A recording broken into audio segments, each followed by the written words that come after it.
The following is a presentation of iRacing.com Motorsports Simulations on LSRTV, the voice of sim racing.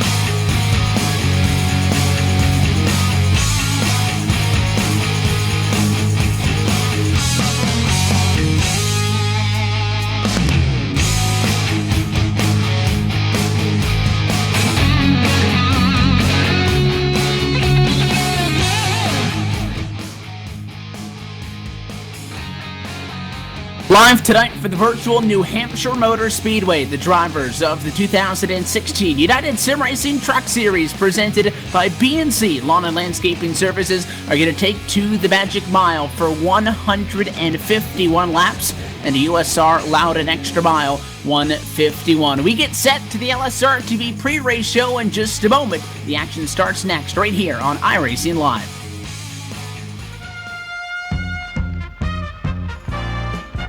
Did you know that Lion's sense of vision is so powerful, it actually enables nearby creatures to see better? Here we see lions assisting the offspring of others, while their parents are elsewhere in the wild. Brilliant, isn't it? Making the wild kingdom look much better indeed. Do good, be a lion.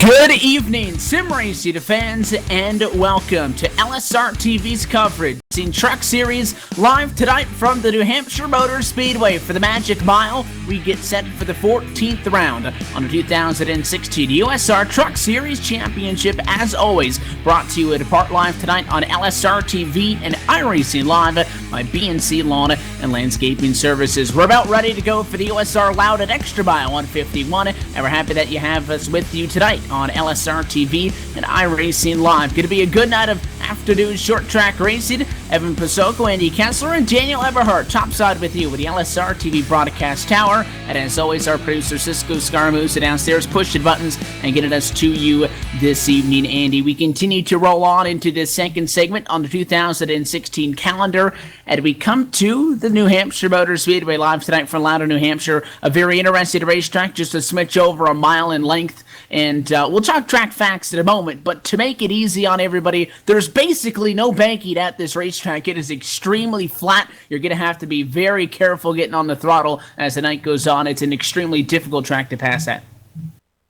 Yeah, you're absolutely right, Evan. You talk about this this speedway with New Hampshire and being so flat. It's so you got to be so patient through these corners. You get in there so fast down these long straightaways, but then you got to be so hard on the brakes.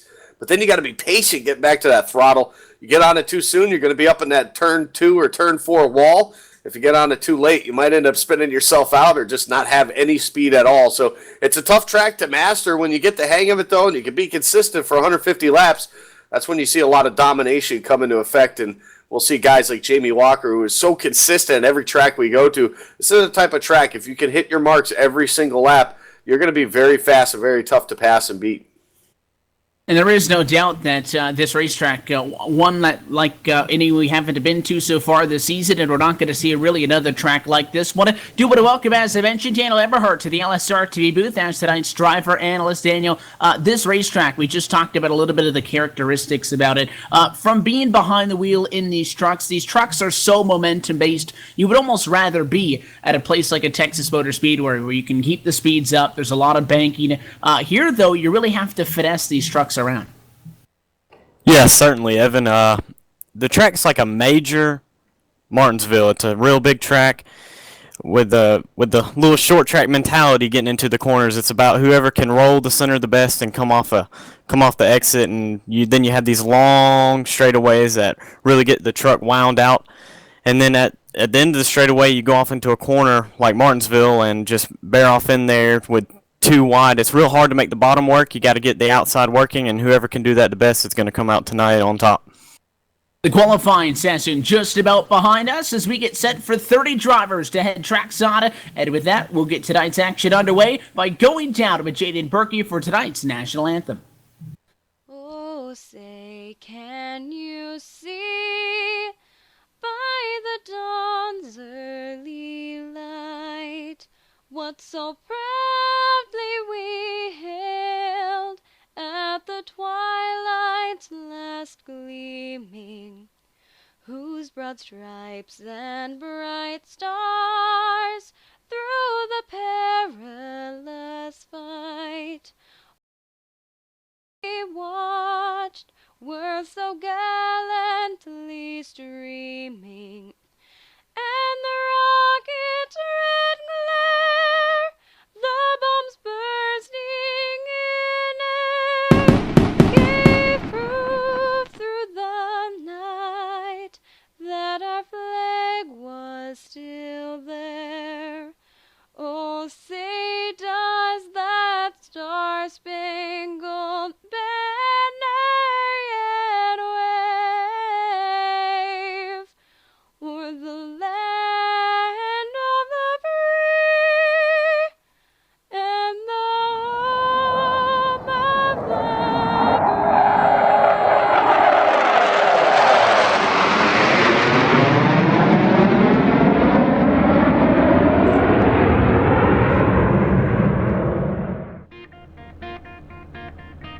And on that note, the qualifying session has concluded. The trucks are headed to the track to take the grid. Let's take a look down at tonight's LSRTV, starting this week for the number 17 Chevrolet. It's going to be the Budweiser entry of Jamie Walker. No surprise that he's going to have a fast truck here again tonight. 31016. Going to put himself on pole position. There's going to be the number 2 Toyota Tundra of Ricky Howell Jr. to the outside of row number 1, rolling from second. Cody Gibson, another solid qualifying effort. The Aces entry going to start tonight in third position, and Greg Ball will roll from fourth. 1 through 4 qualifying in the exact order that they finished in the earlier practice session here tonight, and then they'll get a big pickup up 10 spots from earlier at qualifying in P5. Tim Matthews to the inside of row number 3. Just to his outside in that 91 truck, that's going to be Steve Gottschalk. Row number 4 is going to be Keith Butt in the 3. Michael Priester in the 64 will start 8th. Brian Harvey, he'll roll off from the 9th spot, while James Thorndike in the 59 starts 10th. Rolling off on the inside, number 68 in 11th place, Scott Simley. 12th is going to be the 33 of Aaron Bennett in the BNC Lawn and Landscaping Machine. Rolling off 13th, Chris Baines in the 82. Rolling off 14th, Christopher Hurlow in the 87, and rounding out your top 15 is going to be the number 80 of Scott Formosa. He's joined back on row number 8 by Ryan Steedebackers to the outside in 16th. 17th is Todd Kirkwood this evening. James Nuttaback at 18th, 19th, and 20th. The final drivers to take a time in queue. And making up row number 10 is Daniel Robertson and Jeff Ryan. Michael Atkins, Paul Fugate, Michael Waters, Robert Gillenwater, and Paul Madison make up to 25th place, and then Brian Cutts, George Hendricks, Mark Wilson, and Steve Harry make up the 29 trucks here tonight. Pace car going to go down to the inside, coming out of turn number 4, and we're ready to rock and roll in New Hampshire. Green flag in here, pole sitter Jamie Walker to turn number 1 for the first time. He will set sail, and we are underway for the USR Loudon Extra Mile 151. Battle for the race lead non-existent. The 17 as a control truck made sure that first time down the back straightaway, side by side behind for the number 2 spot, and number 2 gets it top side for Howell. He'll slot in line. Cody Gibson behind in third. That's what it's going to be all about here tonight, is that top side, getting that second or third lane going. You can see the different color in the asphalt right there from that bottom section to the top. That's right around where those guys are going to be driving. That's where you're going to see the faster guys as well, too, as you can see them storm off into turn number 1. All single file. You have to go way further back before you see our first side-by-side action. It gets kind of a mess back there around that 10th spot there. James Thorndike and the rest of the field all in the mix of it right now. Thorndike actually inside of Michael Priester now as they head back to turn 3. And then back at number 9 spot, 2 seconds off of the race lead. The number 59 trying to take the position. He's down really in what is that second lane off of the bottom of the racetrack, and he'll get the spot. Take P. Dot away, and Priester going to fall back down to the number 10 position. And you would think at a very flat racetrack. These guys want to squeeze low. Get to that in a moment. Caution flag early as problems down the front straightaway. Stopped in the middle of traffic and bringing out the yellow. Problems with the number 55 Chevrolet of Michael Waiters. Yeah, you see the replay coming up on your screen in just a second there. Just on the inside, the 51 was to his outside, Daniel Robertson. He came off the corner pretty nice, but they just seemed like once they made a little bit of contact, that was all she wrote. The 55 just got basically sucked right up into him, into the wall. Does a couple spins. Everybody else able to get around it. So just a two-truck spin there off of turn number 4. Some contact, early caution here towards the back of the pack. And yeah, and they came off of the corner, Daniel, with about, there was a fair amount of space, couple of feet, I think, between the 55 and the 51, and it almost looked like they were trying to kind of pinch each other and side draft down the straightaway because the 55 moved up a little bit, the 51 came down a little bit, and once they got into each other, it really wasn't squared up contact to the door. On the outside, the contact was based to the right rear, and there was really not a whole lot they could have done. A two-truck accident. Could have been a lot worse, though. There was a lot of guys coming through. Most people were able to get around that without incident, though.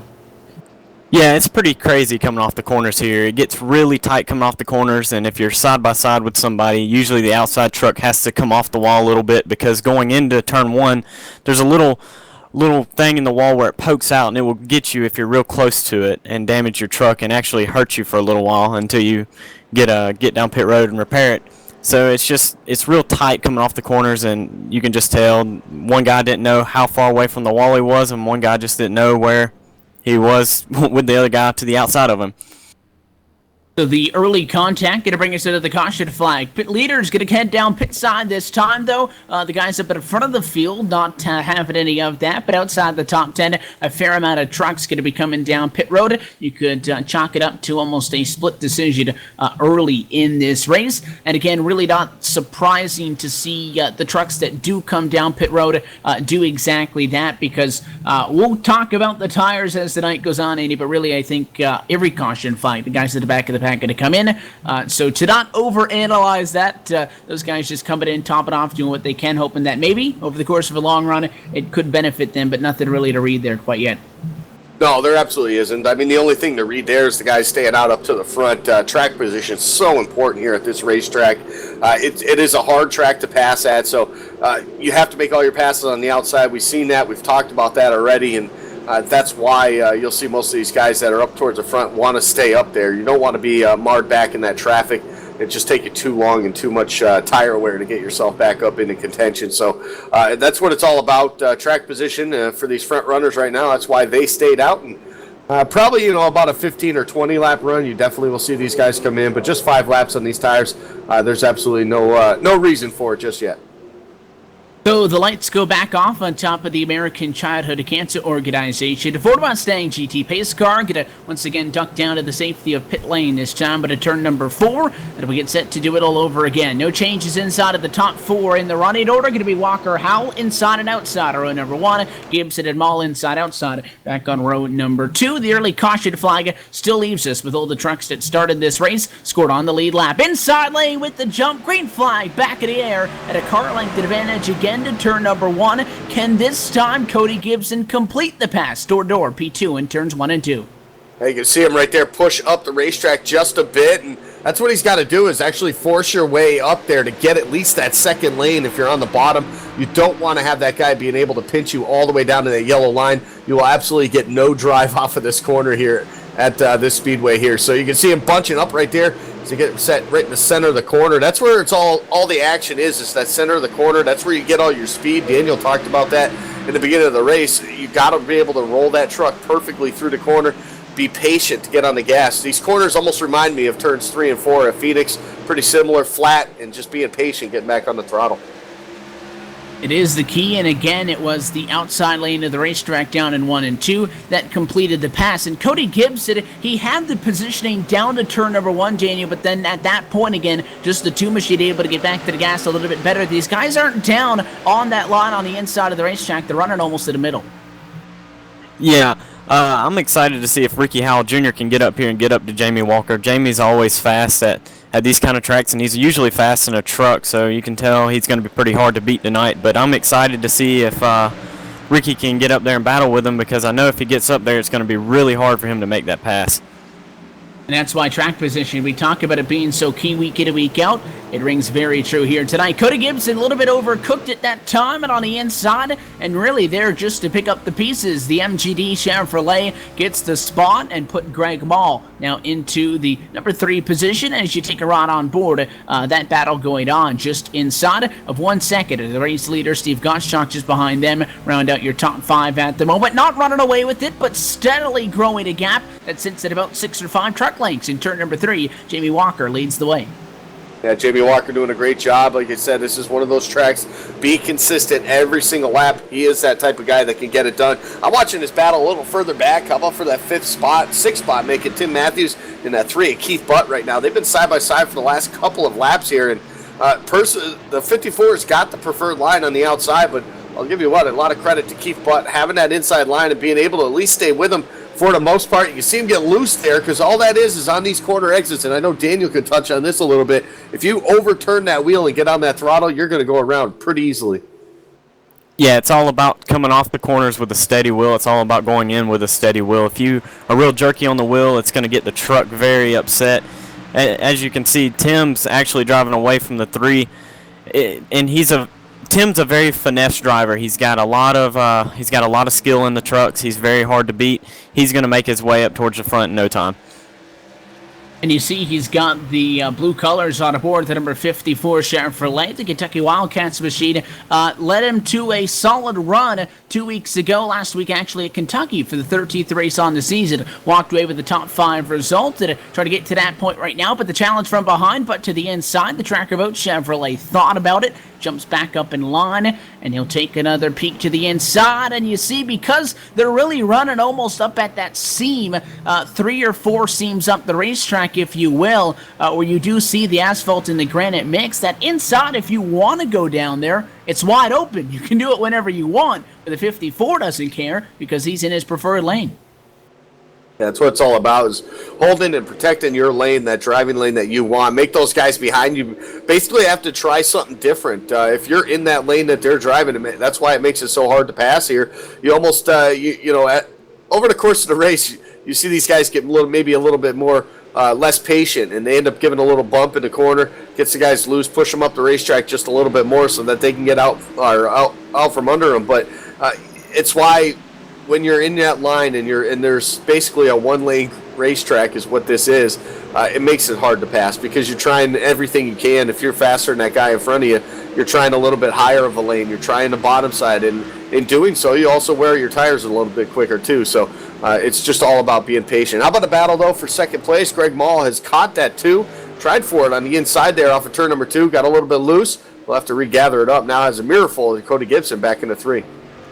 And Aaron Bennett issues coming out of turn number 2. The Enlist Chevrolet is into the inside fence. Coming off of that second turn. Thought he might have gotten hit from behind by the 59 of Thorndike. There was no contact. He gets into that inside barrier. No caution as you take a second look on a LSRTV replay. He was down off of the racing surface, and therefore the yellow flag not going to be triggered. So we stay green up at the front of the field, but that's going to put him way back now into 25th position. And now all the way back to 28th, dead last on the lead lap. Tough break for a driver that had a top 10 truck early. Yeah, and 2 wins on the season as well, trying to get back into it. Had a couple weeks with some computer issues, so he wasn't able to race and get some points that he needed. He has the wins to get him into the chase, but other than that, he's going to have to rebound here in this one and try some strategy out as well. How about the 4, Brian Cutts back in the 16th spot? He had some trouble, make it the 18th spot now as you see him all by himself now going through 3 and 4. So more trouble for him off of turn 2. Pretty similar to what we saw with the 33 truck as well. The battle for second, though, Evan, hasn't let up at all. The 12 of Greg Mall still continuing to try to use that inside lane, just not able to get that run off the corners.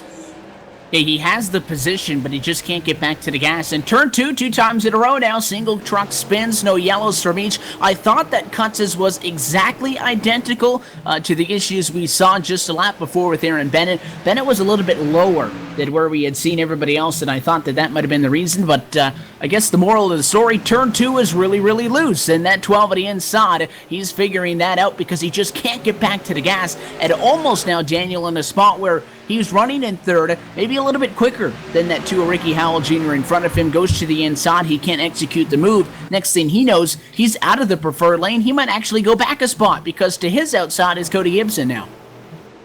Yeah, being put in his position as the 12 of Greg Mall, it's just aggravating because you're obviously faster than Ricky Howell Jr. He's done burning stuff up in the first couple of laps, and now you're getting the groove of the race and everything, and now you have to deal with Cody Gibson all over you, and you were faster than Ricky Howell Jr., and now you're going to lose spots because it's all a momentum-based racetrack going around the outside.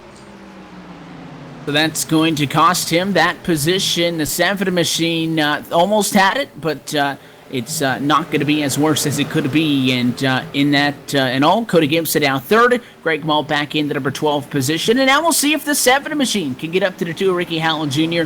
and try to do something with him, which, you could almost beg the question and ask, as we mentioned, that Jimmy Walker is 2.2 seconds in front of all of this, and you go on board for the chase, and you see the gap begin to shrink to about 2 track lengths down to turn number 1, and we see at some intermediate racetracks, and we saw it earlier in the year at Kansas. Guys, also, in a scenario like this where the inside is wide open, that's not the passing lane, and we saw people digging into turn 1, actually fighting to the outside. If you can get a good run off of the final turn, you might almost consider that as an option. Yeah, it's definitely going to have to be an option, but it's the guy in front of you. These guys behind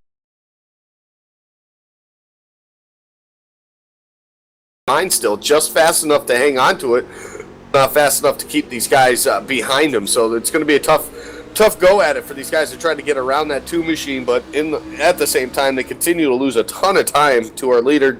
Jamie Walker just setting sail right now, running his own race. No problems at all from behind him, just about a 3-second lead now off turn 4. And because they continue to fight for second on back, not only the 17 out in clean air, and he's probably the fastest drunk in a racetrack right now. I had mentioned that in the qualifying order, 1, 2, 3, and 4, which was Walker, Howell, Gibson, and Mall at the time. We've seen since then that 171 switch spots behind and almost contact off at turn 2 as the 7 was trying to get that spot back.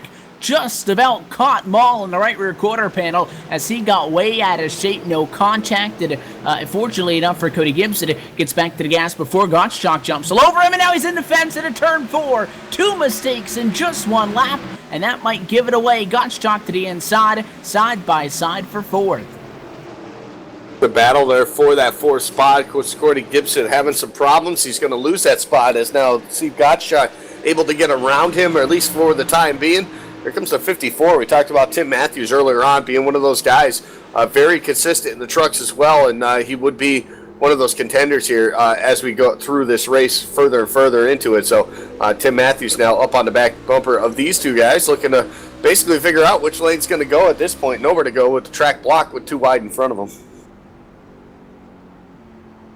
Door to door they go. The 91 even didn't have the advantage into the corner that we saw in the battle earlier between Mall and Gibson. The 7 machine at times was at a disadvantage and still was able to fight back, but eventually lost that battle for position. Gottschalk is really digging. He's almost dominating off of the corner, but again, there's so little grip down there. He's doing such a good job. He needs to get up in line before the 54 gets up there, and it looks like with a good charge down to turn 1, he might just be able to do that. Otherwise, he might have found himself, Daniel, in the same spot that 7 was in a couple of laps ago. Good thing for him, there's an opening, and he's been able to slide back up.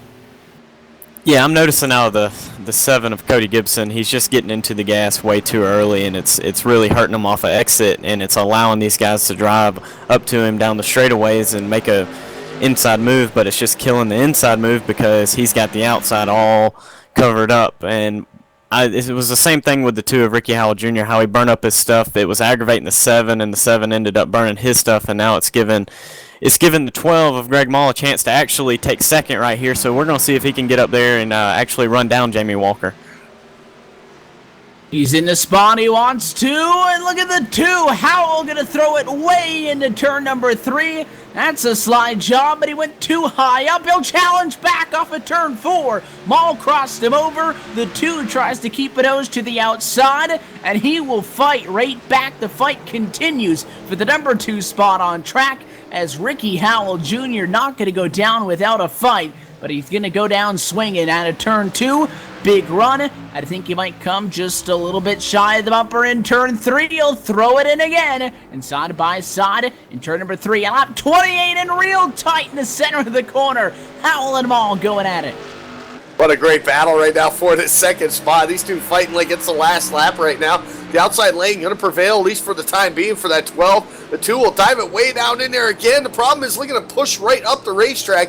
That's where it gets real crazy and real hairy right there for that driver on the inside. And you have to have a lot of confidence in those drivers to your inside if you're on the outside like Greg Maul was right there. And it looks like he'll prevail, at least for the time being. That 2, though, he's not done yet. He's really forcing the issue here, and especially in the 3 and 4. It looks like he'll lose that battle now, as of right now, because 12 has that preferred line. They'll be able to pull out about half a truck length lead now as they head back to turn number 1. But that's some great racing between those two. And it settles down for the time being. But the way that they've been going at it, I would not count these guys out. And again, the ultimate objective, get to second and get away. And we talked about how Walker in front pulling away. That's now a 4.1 second gap, just 30 laps into tonight's 151 lap long contest. And I think that, we talk about how a side-by-side battle, guys battling second, third, and fourth, it helps out Jamie Walker because of the fact that obviously when you're in the side-by-side fight, you can't run your optimum line. You're not going to be making up as much time. I'm not really sure that has been a huge factor till tonight because, again, Dan, the side-by-side fights we have seen is somebody in the lane they want and somebody on the inside try to make it work. Until now, these guys have been all up and down the racetrack going at it. Yeah, they've been searching for grip, and I guess Jamie's out there in another time zone. He's actually found the grip that everybody else is trying to look for. And the 55 car of Michael Waters has spun. Yeah, he right at the entry of pit road. So good news and bad news. He had some back end damage, so not sure if that was affected him at all, but he lost it off of turn number 4. Spun it right down to the entry of pit road. He's going to come in, going to get some fresh tires and a fuel and get back out. One way to make an entrance to the pit lane, obviously unscheduled service, but it does lead to the question now, where do we sit in the fuel strategy game? 32 laps into this after one early caution flag in the opening 5 laps. We went back green lap number 7, and since then we've been going at it all the way. With 151 laps on the board, if you could make it to lap 50 itself, you're looking at a 2-stop race, assuming that cautions don't play havoc and wreak havoc on the strategy as the night continues to go on. So this first cycle of pit stops, when we do reach that point, and although we have seen some aggressive racing so far, it appears that is going to be under green flying conditions. We'll get a better idea of what the outlook for the rest of this race is going to be, but still plenty of time. And now Walker having to deal with catching up to the back end of the tail end of the lead lap, because just in front of him,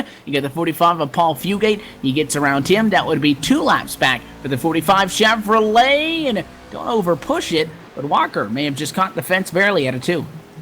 Yeah, it's very easy to do, whether you're the leader, whether you're back in the back fighting for a 10th place position. Getting in a wall could definitely happen. You just got to be so patient and on your mark every single lap. That's the only way to get around this place cleanly and perfectly every single time. So even the best out there can make a mistake like that. And Jamie Walker, just a small little slip up there, not going to hold him back at all, with still over a 4-second lead on the rest of the field. So Jamie Walker getting the job done. But you talk about fuel style, I don't think these guys with the smaller fuel cells can even make it to lap 50. So I really expect them within the next 5 to 7 laps maybe. You'll see our leaders heading down pit road. So either way, it'll probably be a 2-stop, maybe a 3-stop race. Some of those guys that did come down and top off, though, during that caution might have the opportunity to make it a little bit further. But we will have to see as it plays out. But this is the type of track you can burn up a lot of fuel, especially coming off these corners. So we'll see, and we'll keep an eye on these leaders. And I thought Maul might have just been starting to creep in on Jamie Walker. He's been just at above a second, or rather 4 seconds, for the majority of the time since he's gotten back to the number P2 spot after starting in 4th position.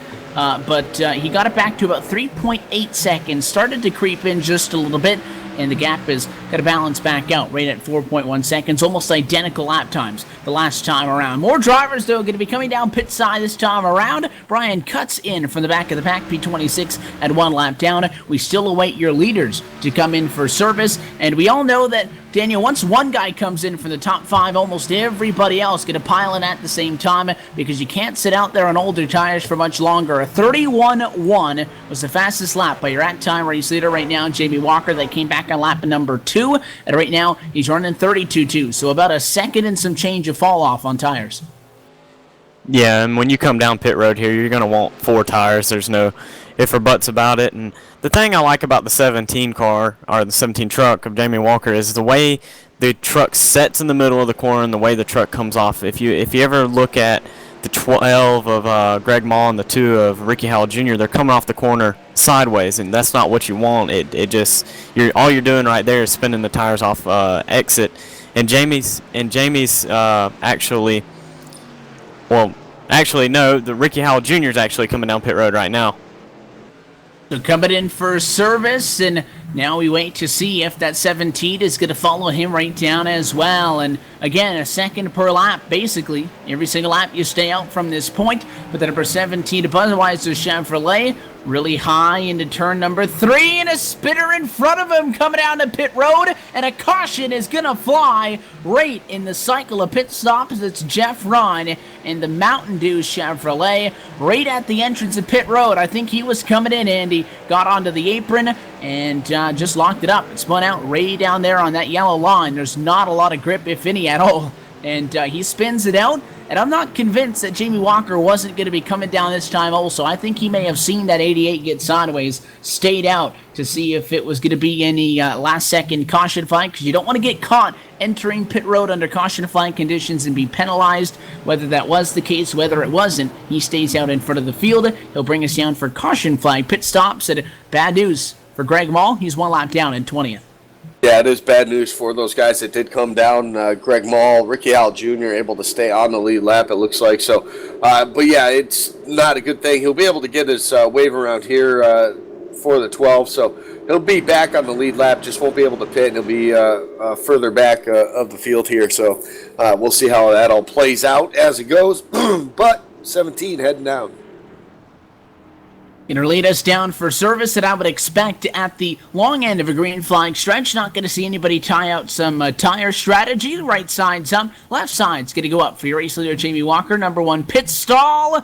Not going to be enough to win the race off of pit road. Christopher Herlow going to be technically the first driver through. He will just drive straight through on the right-hand side, though. So expect the number 87 to come back in at the 1 to go and get service in the Jakes.com entry. The real question is, did everybody on the lead lap come down and pit that time? Because that would be a pretty big thing when you start talking about wave buys and guys sitting 1 lap down from the pit cycle looking to get waved by the field. 21st through 27th are 1 lap down. Yeah, they're coming down. Looks like a lot of them coming down now, actually. Choosing to not take that wave around this time. You see the 87 of Herlow coming down now. He'll get service done to his. But Greg Maul actually was the lucky dog, so he'll be able to come down and actually pit, get fresh tires. But once again, start way back in traffic.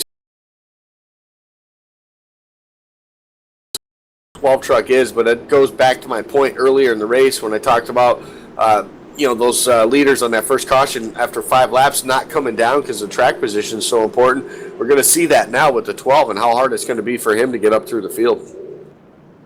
Yeah, it's hard enough to maintain positioning up at the front of the field, and it's extremely difficult to pass. Coming through the pack, though, if somebody has a fast truck, they're able to, I would say relatively quickly, make their way, say if they're back in 20th position, normally get up through the top 15, get to the top 10, and, at that point you're going to be so far behind, your tires are going to be worn that it starts to get difficult. At a track like this one, New Hampshire Motor Speedway, Daniel, is it going to be as difficult as it was for him inside of the top 5 to make passes back there, or is being that fast going to help him out significantly? I'm not so worried about him trying to pass about 20th to 15th, but I'm worried about him trying to pass when he gets up to the top 10. I'm worried about him trying to pass them guys. That's when you're going to see him use probably the right side of his truck up, getting a little aggressive and start dooring people. And that's the thing you got to do here at New Hampshire. If you're aggressive, you gotta take advantage of it on these short tracks. And we're going to see if the 12 of Greg Mall has what it takes to get up here. I certainly hope he does, and I certainly think he does. Well, the lights go out on the pace car, and he's going to have to figure it out from the inside, or rather, he'll be running right now to the inside of the number 88 machine. Going to find out what his exact position is at the back of the pack. But the last time by, scored in 18th position was Greg Mall. Ricky Howell Jr. back there is scored in 20th position. Both of those drivers started inside of the top 5, but were caught a lap down from the cycle of pit stops. Going to be the second American Ethanol restart on the night. The pace car going to duck back down and away. Once again, Jamie Walker on the inside. He'll take the green flag and back underway to turn number 1. 44 laps in for the Magic Mile. Top 2 single file.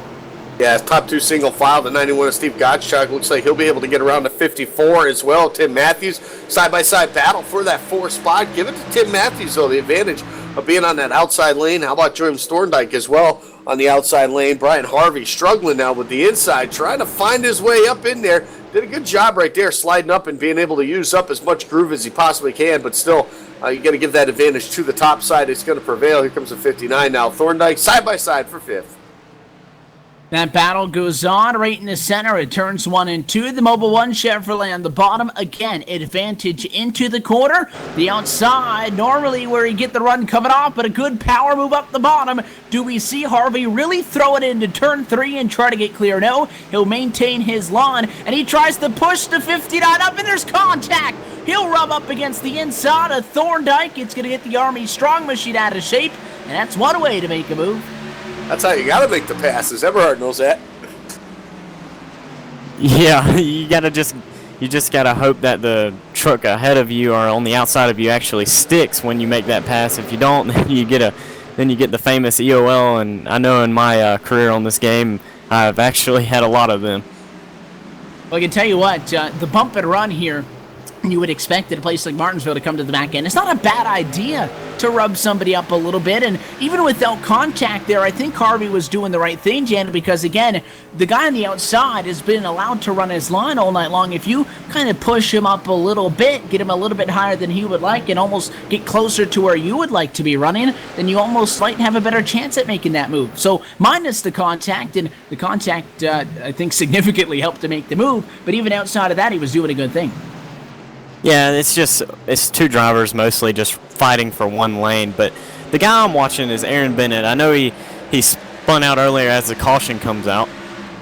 Yeah, lap number 47, just 3 laps removed from the last one. Caution flag it away, and it's big problems in turn number 4. A bunch of cars down on an off-road excursion on the inside of the racetrack, and we're going to take the 3rd caution flag on the evening. We'll take a look to see where the problems began, and it was in turn 4. I think the 40, Robert Gillenwater, was way off pace, and he had a little bit of help, a little bit of a dive to the inside, a little bit of a bump and run from James Nunn, got the 40 out of shape, and I think they hung on to it, but there was just so much checking up that the guys behind them spun out, trying to get on the binders, couldn't do so in time. That's exactly what happened, but I'm looking at the 87, heavy damage to the front of that truck, so his choice to drive through pit road and restart towards the back of the field, that's going to cost him a little bit of probably his free restart. Greg Mall was able to get around those guys, so it's one of those things when you're starting towards the back like that, you got to be very careful of who's around you. You know, those guys, everybody that's outside the top 10, they feel they should be in the top 10, so they drive extra hard trying to get those positions. And I think right there, that's exactly what we saw, the 75, just getting a little bit in there too much, James Nunn, and got into that 40, and those guys will all head down pit road trying to get some of that damage fixed. Yeah, they're going to be in for service this time by. Meanwhile, at the front of the field, Jamie Walker stays out, and he'll continue to lead the way. We're just about 1/3 distance in the Loudon Extra Mile 151, a part of the USR Truck Series 2016 Championship. And as they pace under the 3rd yellow of the night, we'll step away and take a quick yellow of our own. To come back presented by BNC Lawn and Landscaping Services on LSRTV and iRacing Live. Back in a moment.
We're back live from the virtual New Hampshire Motor Speedway. It's LSRTV's coverage of the United Sim Racing Truck Series USR Loudon Extra Mile 151. Going to extinguish the third caution flag of the night. And for the fourth time, with that matter, JB Walker going to bring us at a turn number 4, get us back up to race speed. We are 1/3 distance through this one. And with 1 second, a green flag, pit stops it away. Going to take 100 laps to go. This time at a turn number 4, green flag back in the air. Another good jump by the 17. Been doing that all night long. Great job to get up in front of the 7 of Cody Gibson. Gibson, a great start as well to get away a little bit from that 91 of Steve Gottschalk. But that just bunches things up right behind. And out with Tim Matthews, the 67 of Harvey now side by side. How about 3 wide action behind him? A big mess going into turn 3. And they're going to squeeze it down into the corner. There's a lot of 2 wide behind as well. And the one drop it out of the middle. Good to try to get. That was a mess right there. And that's similar. Daniel could probably relate on this. When a wreck like that happens on the straightaway at New Hampshire, it's pretty similar to Dover. Blocks the track, nowhere for anybody to go, and everybody just gets involved. Yeah, certainly. I really think the 33 got in the wall, and everybody's just looking ahead. And when you see somebody in the wall like that, it kind of just makes you a little nervous about where he's going to go, because a guy on the wall could be holding it against the wall, or he could just wheel off the wall, and you never know where he's going to go. To actually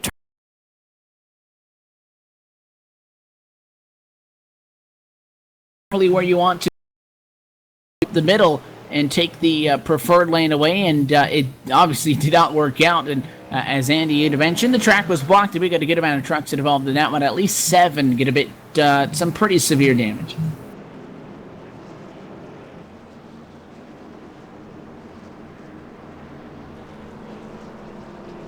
Yeah, that was 33 of Aaron Bennett coming down pit road. Most of the other guys coming down as well. Leaders stay out once again to keep that track position, but you'll see these guys trying to come down and maybe, if they can possibly do it, not use that reset, maybe just get some of the damage repaired. Tow out that can happen very easily here as well. And the 12 machine going to be one of the drivers that going to come down. The 2 machine as well, going to use those quick fixes. Good news, the truck's going to be back in tip-top shape. The bad news is, I mentioned on that restart, we took 100 laps to go.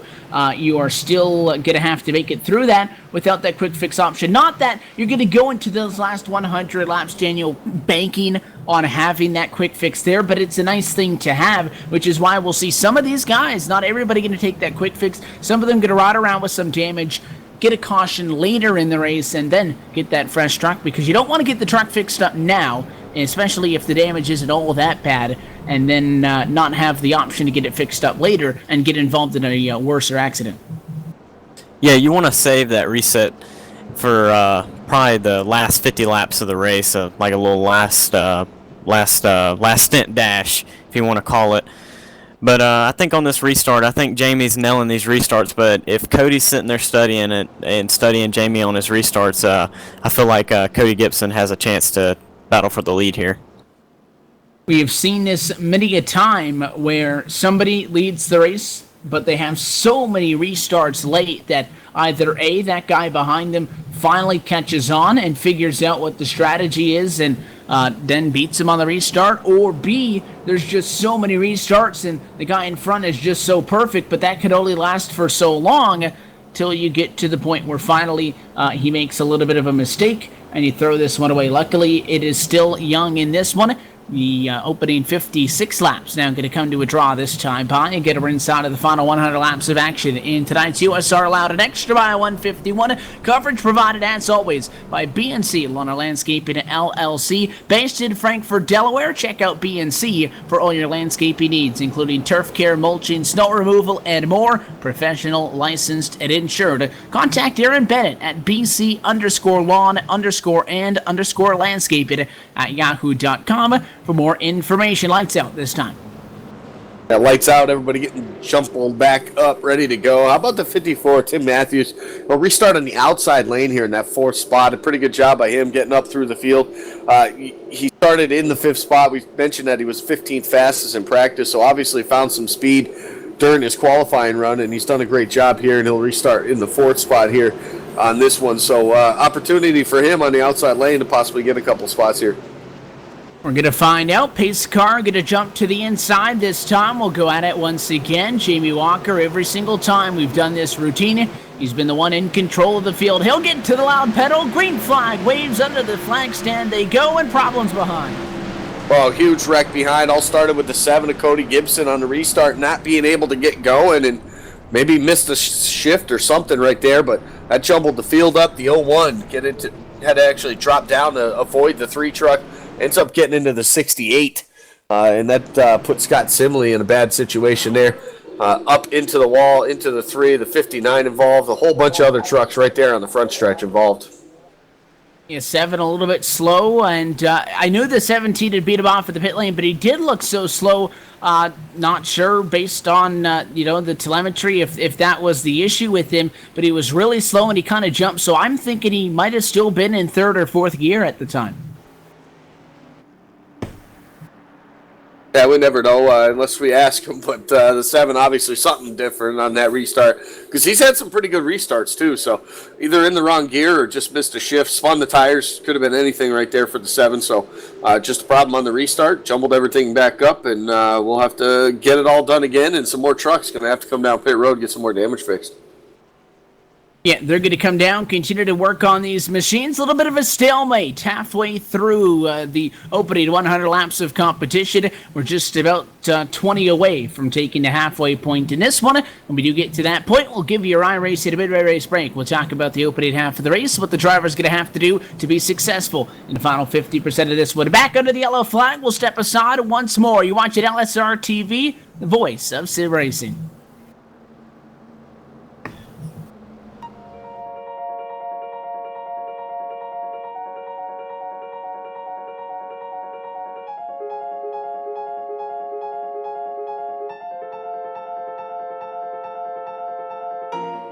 For iRacing to get Le Mans is huge. I mean, this is a unique event, a unique track where, half of the track is public road, so you can never test on it, you never get experience on it, and it's 8 miles in length, 4-minute lap time in a GT car. So, even if you're here for an hour of testing, that's only 15 laps, and you're only gonna see the corner 15 times that day.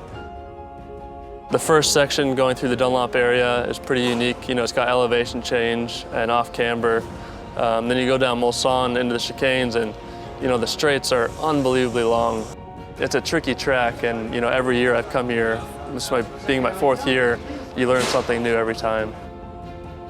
We've wanted to add Le Mans to iRacing for a long time, and we've really been working hard towards it for the last 5 years. But really, things only came together in the last week leading up to this race, so it was a real scramble to put everything together. The majority of Le Mans is public roads.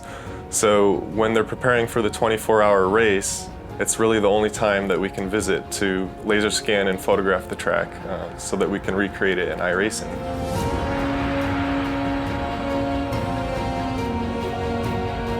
We work closely with the ACO to get essentially exclusive access to the facility and everything that we needed to get the laser scanning and photographic reference that we need to create the track.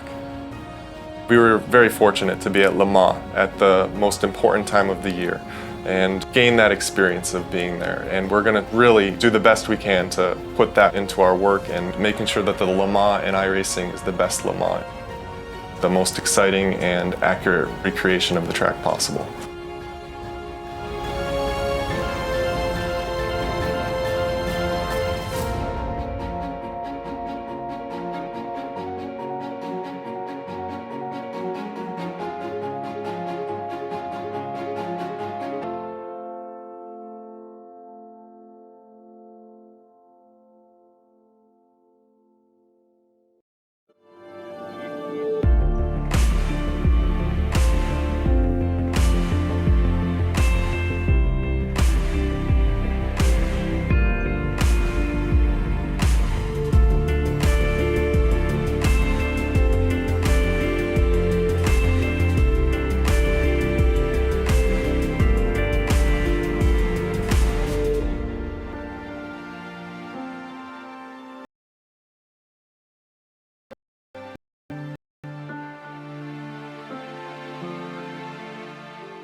Hampshire and the Magic Mile. We get set to go back at green flag racing conditions at the USR Loudon Extra Mile 151. A couple of cautions just past the 40 lap mark or so in tonight's contest of 151 laps start to finish. Have slowed things down quite a little bit, but the ever so constant in all of this is that Jamie Walker continues his dominant 2016 season with a dominant night here tonight. We're happy that you're tuned in with us live tonight on LSRTV and iRacing Live. Myself, Evan Pasoko, joined by Andy Kessler, Daniel Everhart, topside in the LSRTV booth, and downstairs Cisco Scaramuza in the production trailer, pushing the buttons and bringing us to you this evening. Pace car going to dive down once again. We'll take another crack at it with 21 of the 29 trucks that started this race. Still scored on the lead lap. Budweiser Chevrolet to the bottom. Going to go at the restart box. Green flag back in the air. Another good start, just like he's done all night long. Jamie Walker out 3 car lengths now. Steve Gottschalk gets an opportunity now in second place. How about Tim Matthews now to the outside, trying to get the job done on the 67, Brian Harvey. Harvey, though, going to be able to clear him off of turn number 2. They'll single file out the first 5 guys now, side by side for 6. On the outside and turn them all. Going to get turned up the racetrack. Caution flag will fly. He eventually hung on to it, if you will, after a hit from James Thorndike, but it was sideways in the middle of the track. It automatically triggered the caution flag at that point, so the yellow flag is out. And that one, I think, just the racetrack in one lane does not work for 2 different cars side by side. A little bit of contact, and unfortunately for the 12, it was the truck on the outside that got moved up out of the way, and we are slowed down. Take it a second look.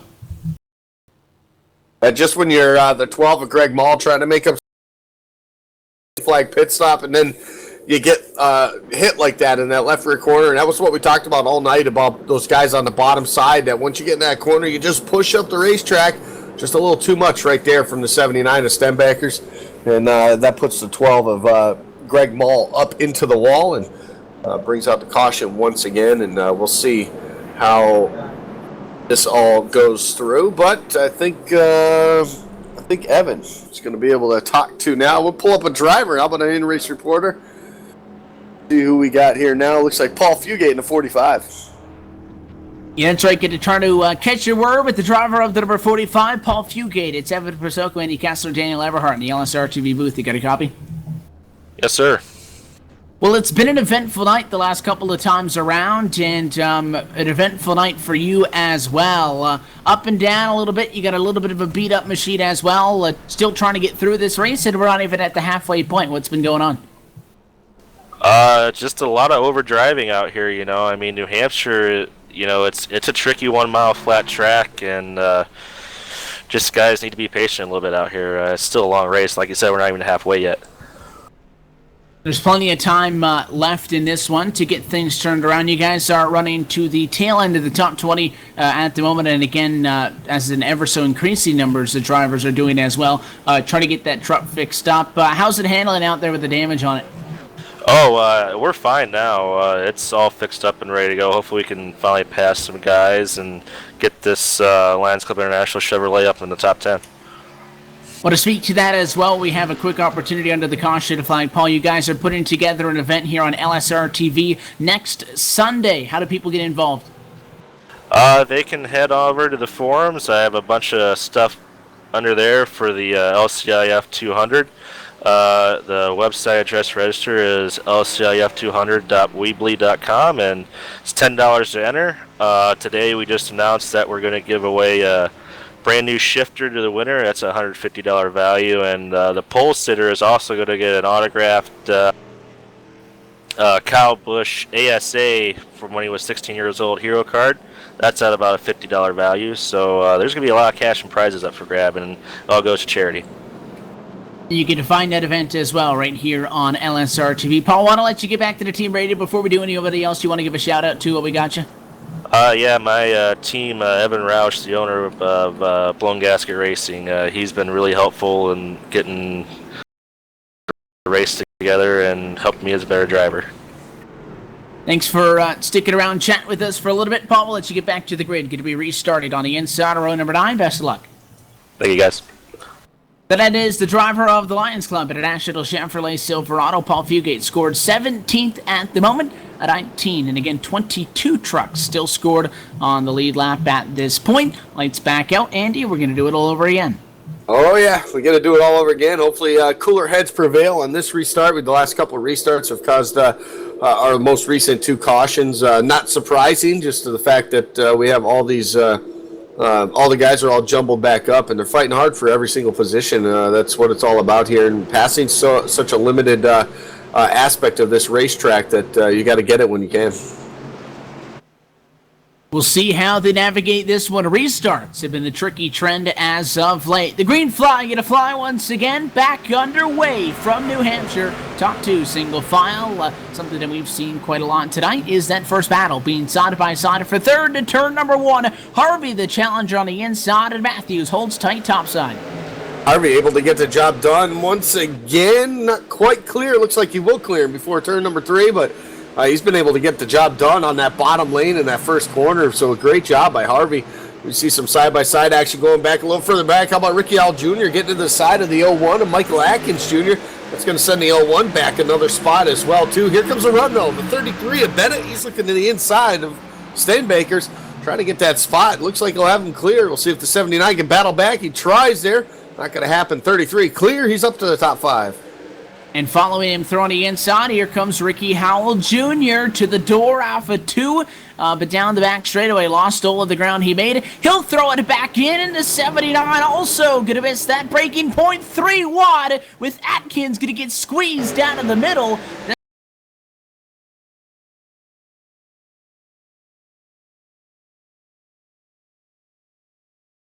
Point here and lose tons of speed.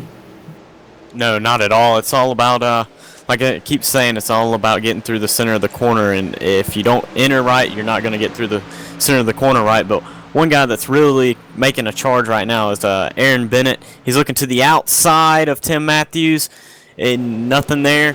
Now it's all about getting off this corner real good. Now here comes Ricky Howell Jr. down the front straightaway, and a car, Ryan, in the wall behind him.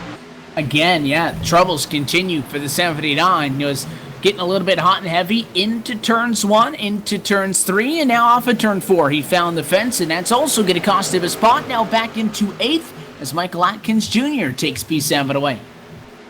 Atkins Jr. trying to rebound from that restart there. Lost a couple of positions now. A little bit of contact. Caution back out a little further back in the field, and we'll go under the caution flag again. Looks like the 80 of Scott Formosa has some smoke coming off the back of that truck, so he might have been involved in that one there. But another caution here on lap number 72.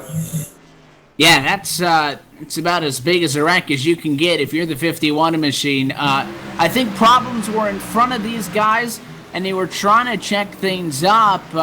down the straightaway. You get into the fence, and we talk about how when you get into the fence, you just can't get out of the fence.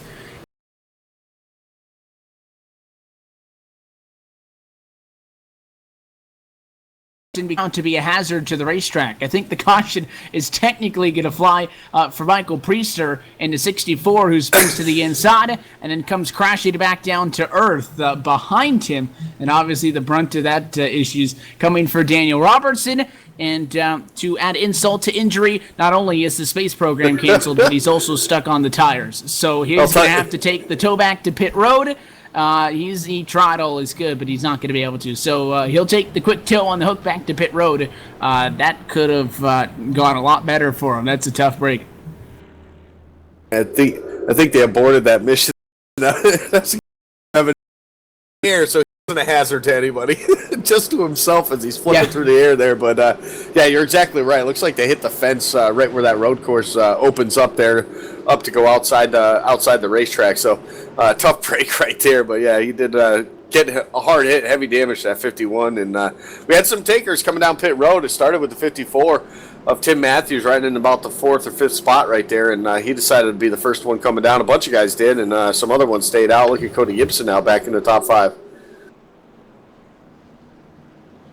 Yeah, so again, another cycle of caution flag. Not everybody coming down pit road, but again, you will see a couple of people trickle down. Going to be at the halfway point. Good news is the next time around we will officially have the opening 75 laps of contest out of the way, but as they pace single file, let's take a look at your iRacing Midway Race Break, brought to you by iRacing, the world's premier online racing game with professionally organized racing from NASCAR, IndyCar, the IMSA, and more. JB Walker, your pole sitter, he leads the way at lap number 75. Steve Gottschalk is scored right now in the number 2 position. Brian Harvey third as they ride right now. Aaron Bennett in the number 4 spot, and Cody Gibson rounds out your top 5.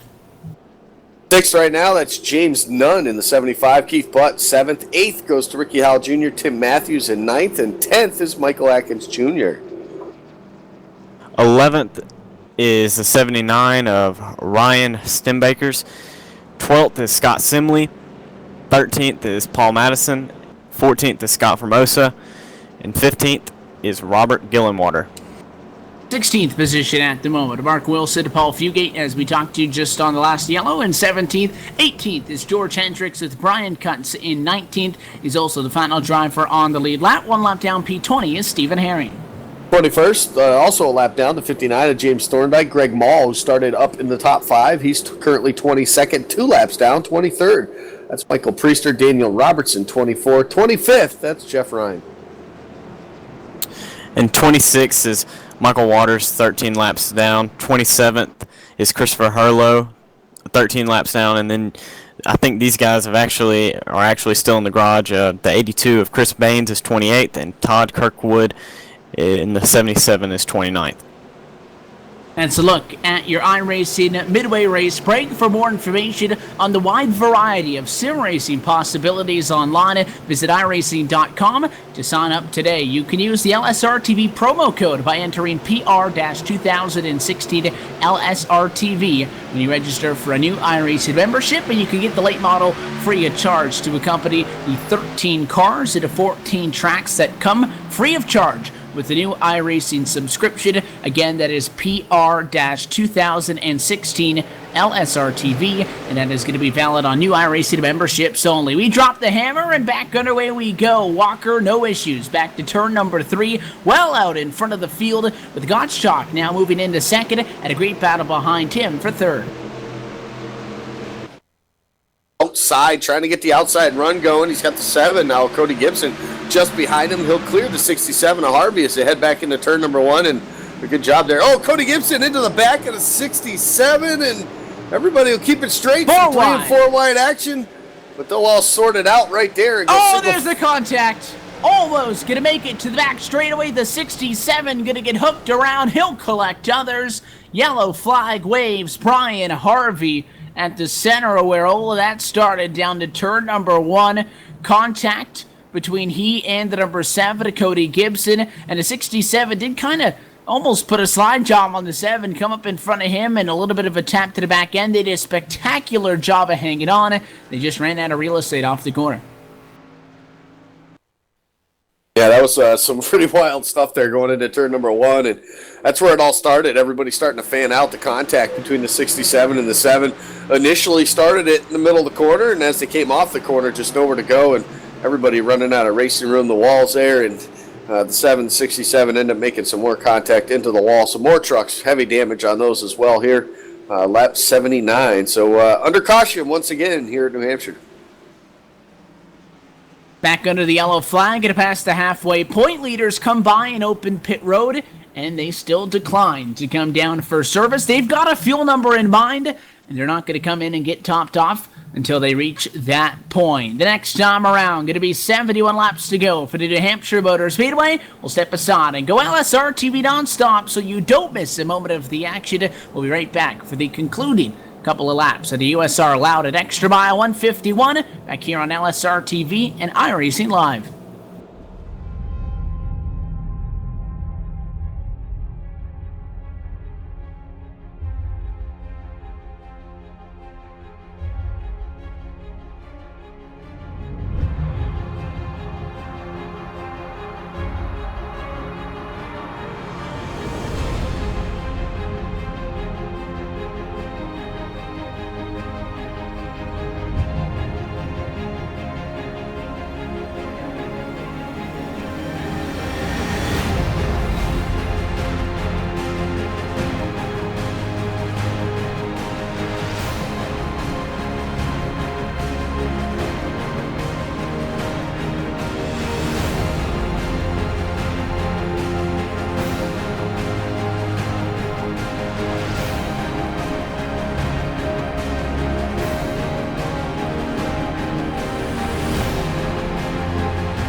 While lions are notorious for their voracious appetites, they spend a great deal of time feeding other creatures.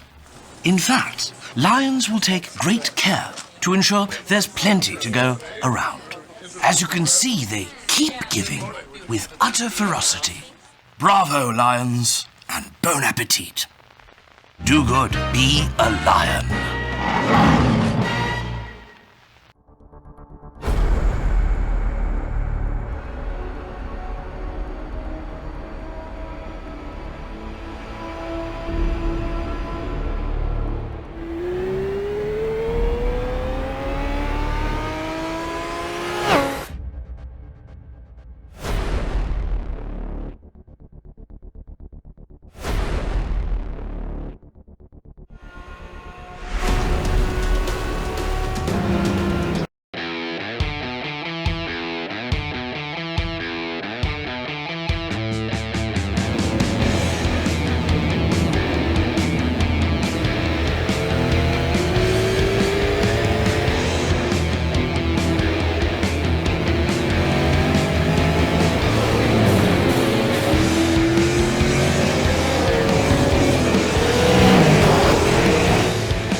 We're back live and doubled up, getting set for another restart. Of the 17 of Jamie Walker, he's had plenty of practice at this tonight. Green flag back in the air. Lap number 82 goes behind us. We take 83 to turn number 1, and this time a small challenge for second. 33 pushes up and real tight in the battle now for third. Yeah, there's a great battle right there. 91 of Steve Gottschalk able to get away. They're winning 3, and they'll duke it out right there to 33 of Ben.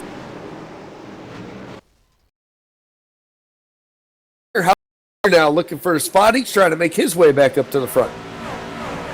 There was some 3 wide, by the way, just back in the number 8 spot or so, and I think they've sorted it out for the most part, but Steenbackers continues to go at it with Nudd. He'll give him a shot in the center of the corner, and he waited enough, and he says, all right, time to go. He'll move him out of the way and now slow down the backstretch in the grass. More problems for Aaron Bennett after he recovered to a top 5 spot. Loses it all again in turn number 2. Second time we've seen he have problems down there tonight. This time may have had a little bit of contact.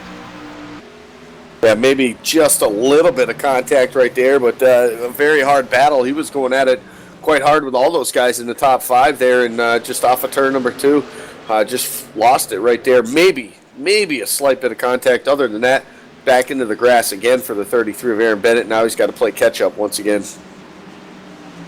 All of that has caused havoc in the middle of the pack, and Jamie Walker just doing what he's been doing all night long. Daniel doesn't seem to be fazed by all these restarts.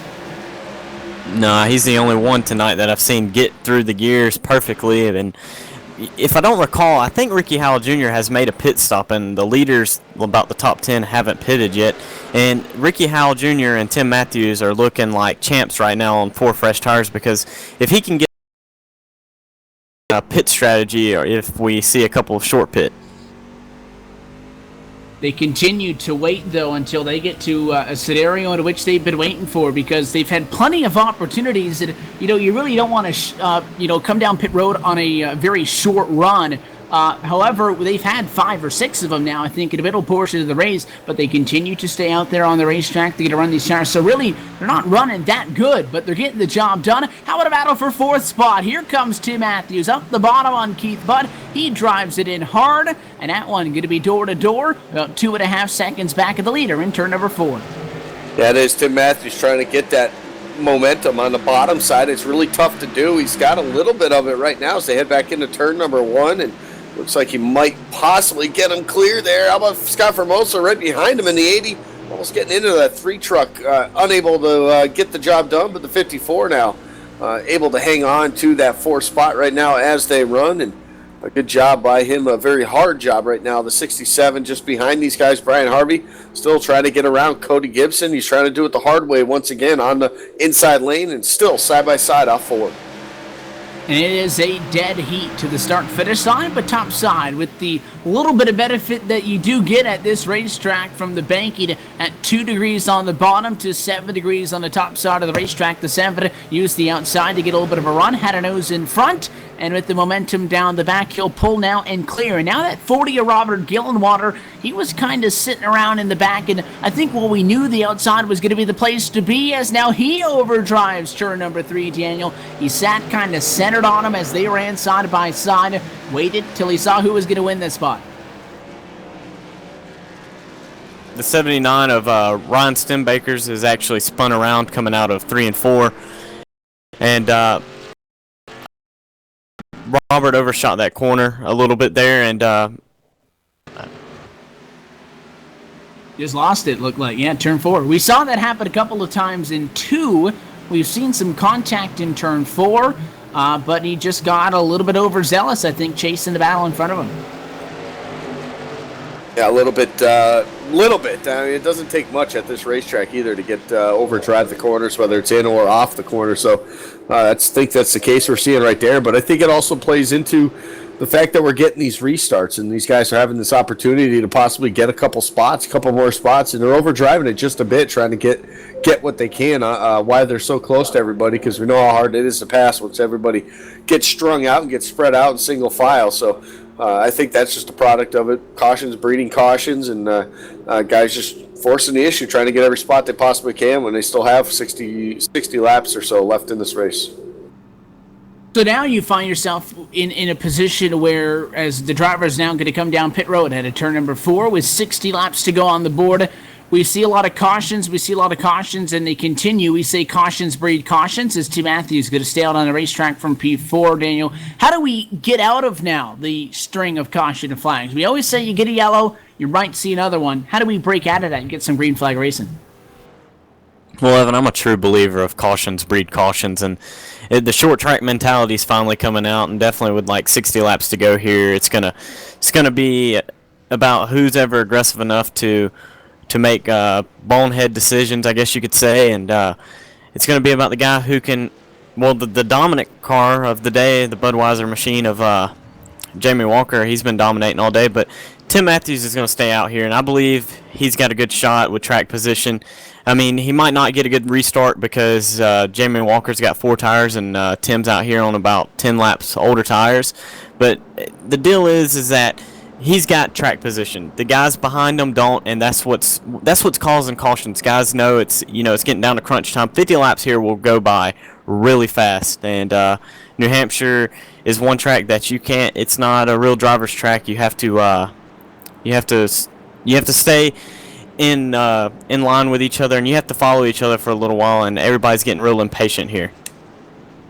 And I think that, as you mentioned, Andy, we look into this and you say, okay, we started seeing these yellows. The last, reasonably length green flag stretch was still in the opening. I think right shy of quarter day, got a yellow. The point that Daniel made that, it's going to be less and less likely to get another green flag stretch in like this because these cautions are bringing us into now very shortly the final 50 laps of this race, and nobody's going to start to take it any easier now. Yes. Daniel knows it. You're going to amp up the energy even more late in the race. Yeah, certainly. It's one of them decisions you have to make. You need to know when to go, and then really need to know when you need to hold back. The 33 earlier, he was getting loose off the corners. It's all about him trying to gain track position and set himself up for the end of this race. So we talked about Tim Matthews staying out as almost everybody else. In fact, everybody else did come back down pit road because Jamie Walker came in, took service, and he's going to be just back in the number 2 spot. However, staying out, old tires, not as much fuel. But in the race lead, Tim Matthews, clean air for the first time tonight, and with how difficult it has been to pass, couldn't this be a little bit of a shot-in-the-dark move? You try to steal this one from Jamie Walker and company, because I think at this point you're still not going to be able to make it. For those that pitted this caution on the fuel you have on board to the end, if Matthews can hang on for a couple more yellows, bridge it to the point where he'll come down and get enough gas to the end, and these guys will come in and top off at the same time, he might just be able to pull a quick one on him. The question is, he has the clean air, yes. Has he got the speed to get the job done? The first test going to be a restart coming out of turn 4. Pace car going to knock down to the safety of pit road, and for the first time tonight, the 17 is on the outside of the front row, and Matthews on the bottom is going to be the control truck. Into the restart box, American Ethanol, green flag, backing away. And just like the 17 was doing earlier in the race, 54 gets a great restart here.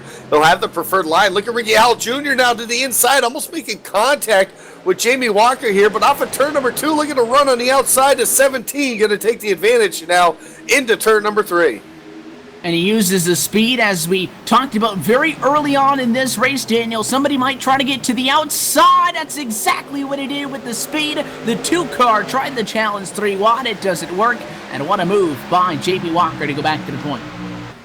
Yeah, Ricky Howell Jr. knows he's got to be really aggressive here. He's got to go down here and chase down this 17 of Jamie Walker, because he knows if Jamie gets out there too far, there's no catching him. And he's followed back now to the number 3 spot. Again, if he doesn't fall any further than where he sits now, it's not going to be much of a loss. But again, the guys that just passed him have the same tire advantage as the guys behind him, so it's going to be a challenge to hold him off. And up the inside comes Scott Chalk, side by side for 3rd across the start-finish on it, as your leaders run away with the truck length in between them to turn 2. We battle for 3rd. That battle for 3rd going to be short-lived. It looks like Steve Gottschalk with the fresh tires going to make the bottom side work. Gibson to make it work. Sliding back on the old tire. Oh, the trouble with the 3 now. The 3 truck. Keith Butt around on the back straightaway. Caution back out on the speedway, but that right there just flat out lost it himself. Over-corrected, went into the outside wall, and he spun around and right in front of everybody. And just like that, we are back under the yellow flag, and we knew that there was going to be a lot of action mid-pack, and we thought it was going to be around the 54, just trying to get out of the way and guys trying to get around him. But as you saw, turn 2, not an unfamiliar sight to see somebody get a little bit too close to the outside fence. The 3 had to give it a little bit more wheel. He spun it out, got into the outside wall, came back down, and almost everybody was able to get around. However, tough break for Paul Madison, who ends up taking the bus stop on the back straightaway after contacted, and really I think the worst off out of all of that, nowhere for Aaron Bennett to go, and he just plows into the back of the 3 truck. Yeah, the woes for the 33 of Aaron Bennett just continue. Just when he think he's got it all figured out up in the top 5, and he gets into another wreck here. So Aaron Bennett just struggling tonight. Just a tough night overall for him. And we see pit road open. The front 5 stay out, but everybody else behind him, including the 54, Tim Matthews, are all on pit road. Does that mean that at this point they think they might be able to squeak their way in on fuel coming down just a couple of laps after they were just in? I still think they're going to be a little bit short here. I think that opening stint, we saw them go about 38 laps, almost 40 maybe we saw, and that was with a couple of cautions as well. So I still think they're going to be a little bit short here for these guys to make it to 50 laps. A 13.8 for the 01 of Michael Atkins Jr. coming out of pit road. Good service for him, but he was way down into number 21 pit stalls, so the race off of pit lane puts him, looked like he was going to be just in front of Tim Matthews. Matthews, number 5 pit stall with the benefit on the race off of the pit lane. Going to beat him off of pit road as well. The 68 of Scott Simley also with a 2-tire call after he was running in 15th position. If there's a time in this race, though, that you want to make a tire strategy call, I think this is the right time to go for it. Yeah, it's definitely the right time to go for it. Why not? You still got 50 laps, still got another pit stop to do. Give it a shot, see what happens. This track can be a little bit free off the corners. You might free yourself up just a little bit, but it might help you actually rotate the center a little bit better too. So we'll see what it's able to do. Only a few laps on those left side tires, so it shouldn't affect them too much. So let's re-rack the running order for you at lap number 100. Howell going to go to the race lead, and to the 17 rather, Jamie Walker going to be in the race lead. Incorrect scoring up on the board at the moment. It's going to be Howell P2, Steve Gottschalk in 3rd, Cody Gibson in 4th, Brian Harvey in the number 5 spot. Then you'll start to see changes with Nunn, Steedbacker, 6, 7, Thorndike, Simley, Matthews. They're going to be inside of the top 10. Still a total of 19 trucks left on the lead lap, but I think if the lights go out on the pace car this time around, it will be a restart exactly at the 2/3 distance marker in this race, and the lights go out. So we're going to have 101 laps behind us, 50 laps to go in the USR Loudon Extra Mile 151. Yeah, our scoring. The 2 was, I think he just stole a lap lead right there from the 17 under the caution flag. So that's why I showed him there up in the lead for a moment.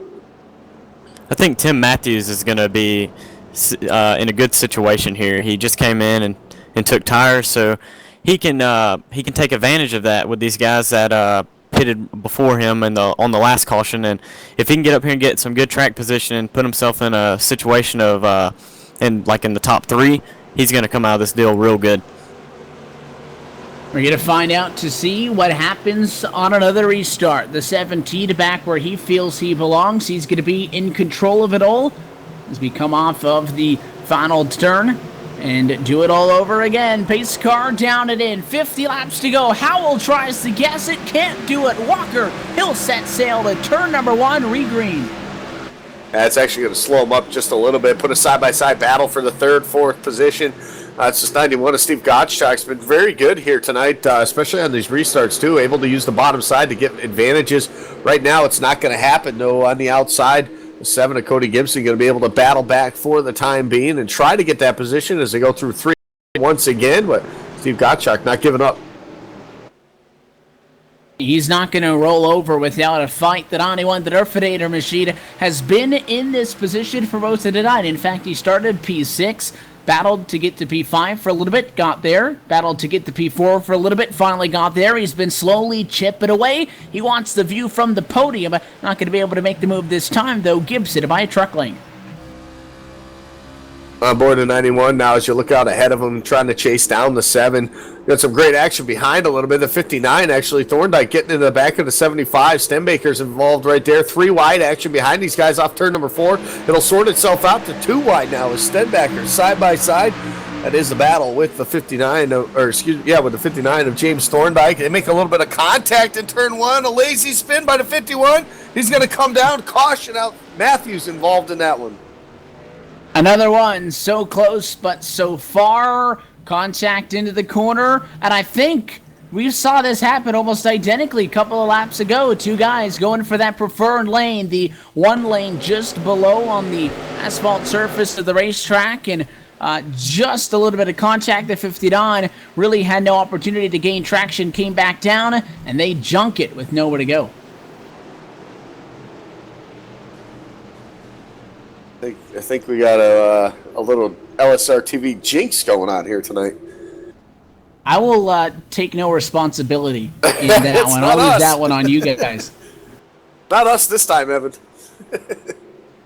Yeah, I think I should just keep my mouth shut about whoever is coming to the front.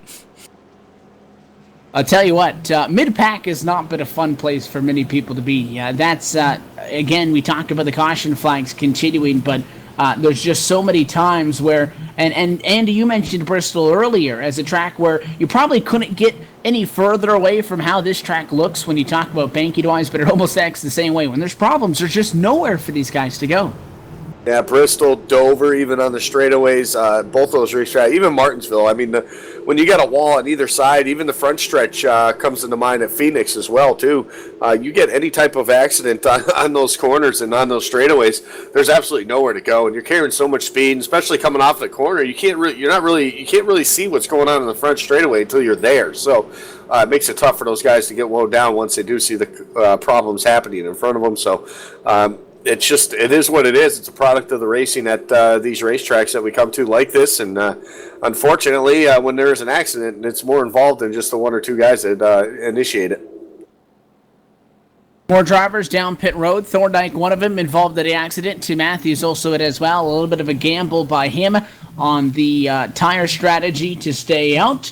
Did not work out. Fell back a little bit. Just happened to be exactly where the contact had initiated from. And he'll pick up some damage as well. But the 54 who comes in is going to come in and he'll get the brand new race truck. He's able to use up that one and only quick fix that he's saved until this point. So it could be a lot worse. But coming in at lap 106, that might be his last trip down on the night.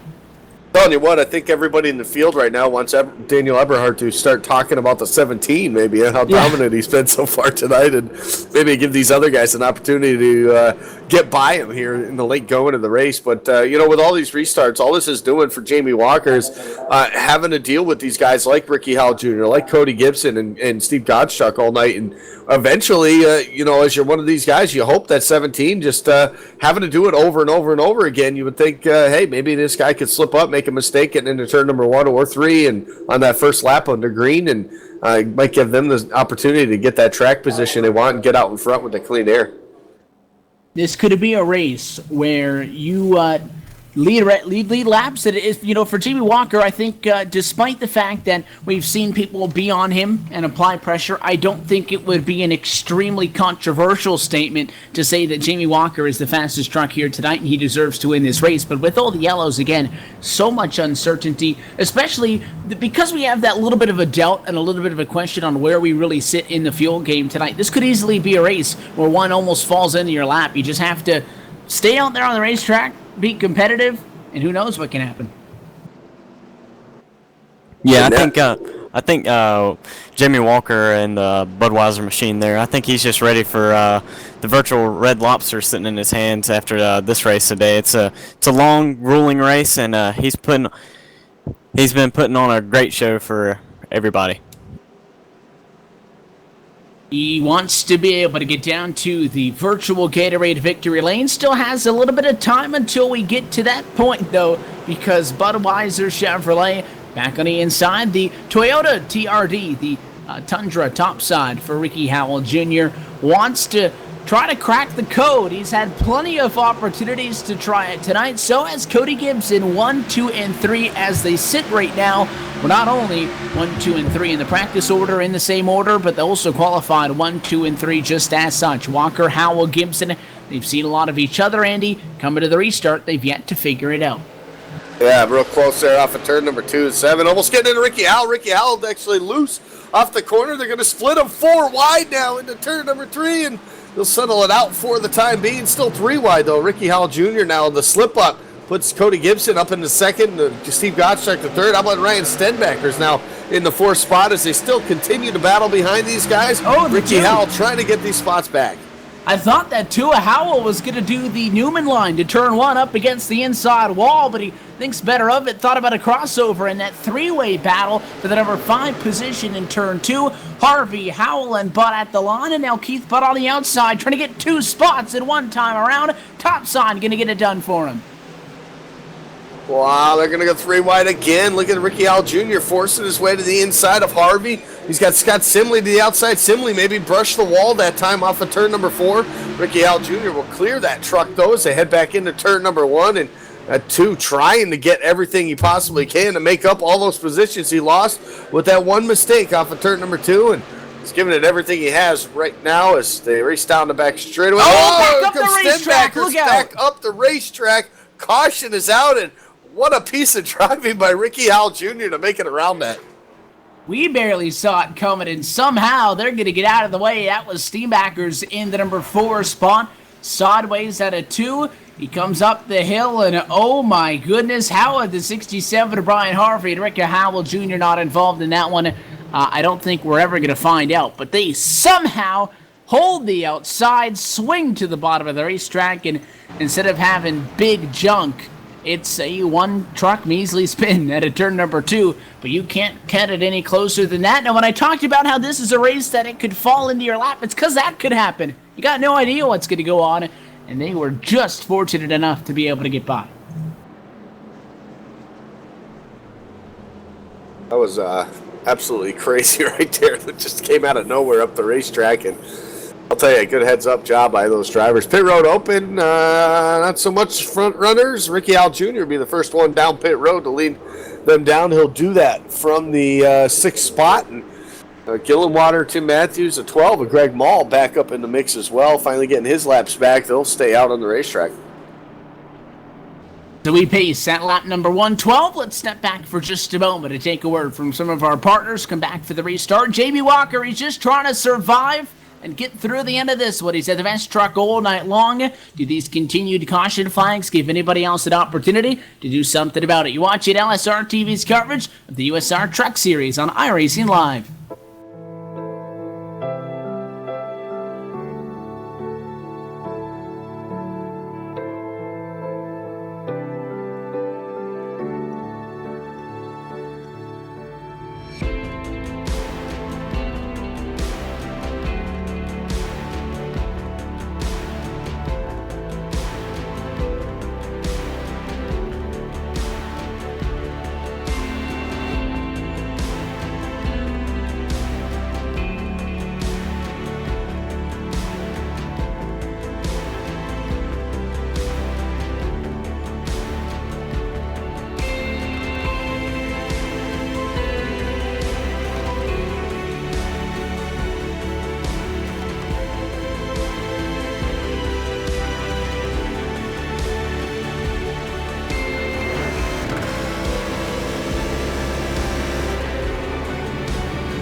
We're back live from the New Hampshire Motor Speedway. We get set for another restart. 115 laps. Going to drop to the wayside.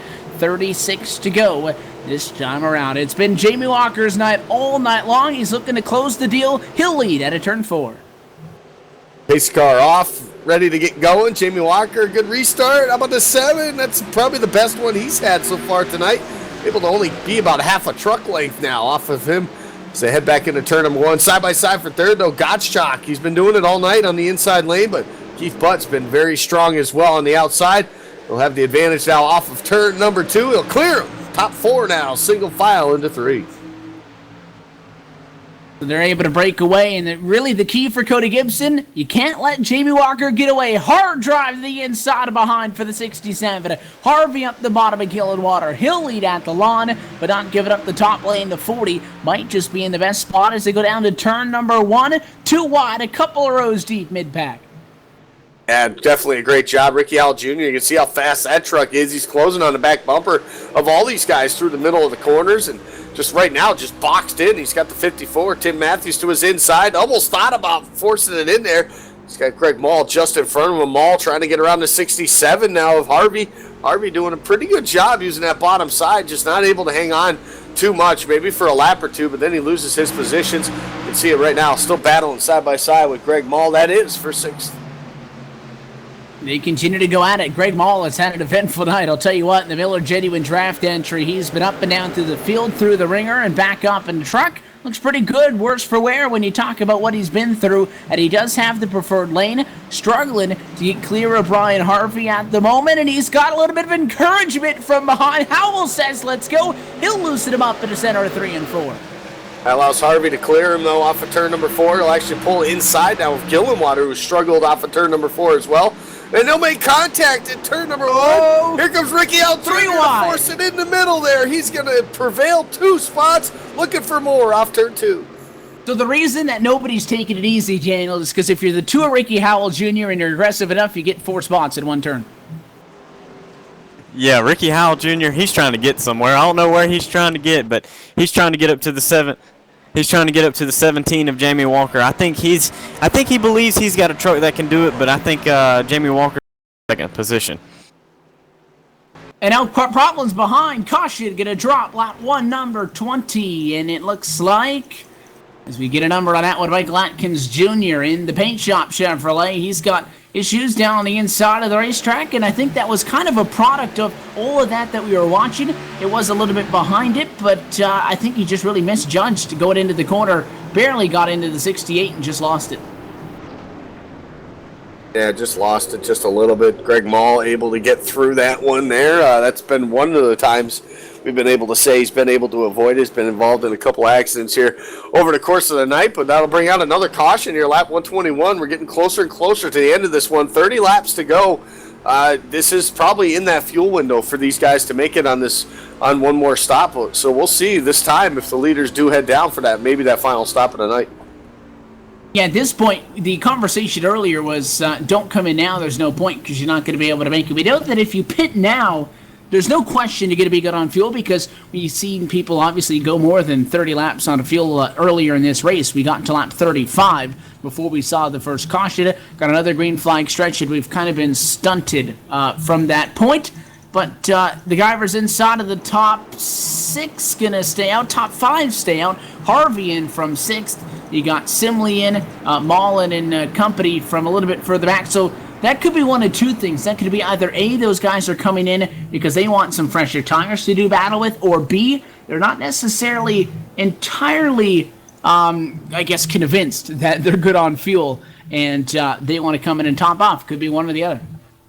Yeah, it could be. They could be setting themselves up, too, for these other guys. Maybe another 10 or 15-lap run, and these guys come down and make a stop, and then they stay out. So either way you look at it, it's a strategy call. It's something a little bit different than the leaders are doing. So we'll see how it all plays out for them here in this one as it winds down. Those final 30 laps definitely going to be interesting. I don't think we're done with the yellow flags just yet either.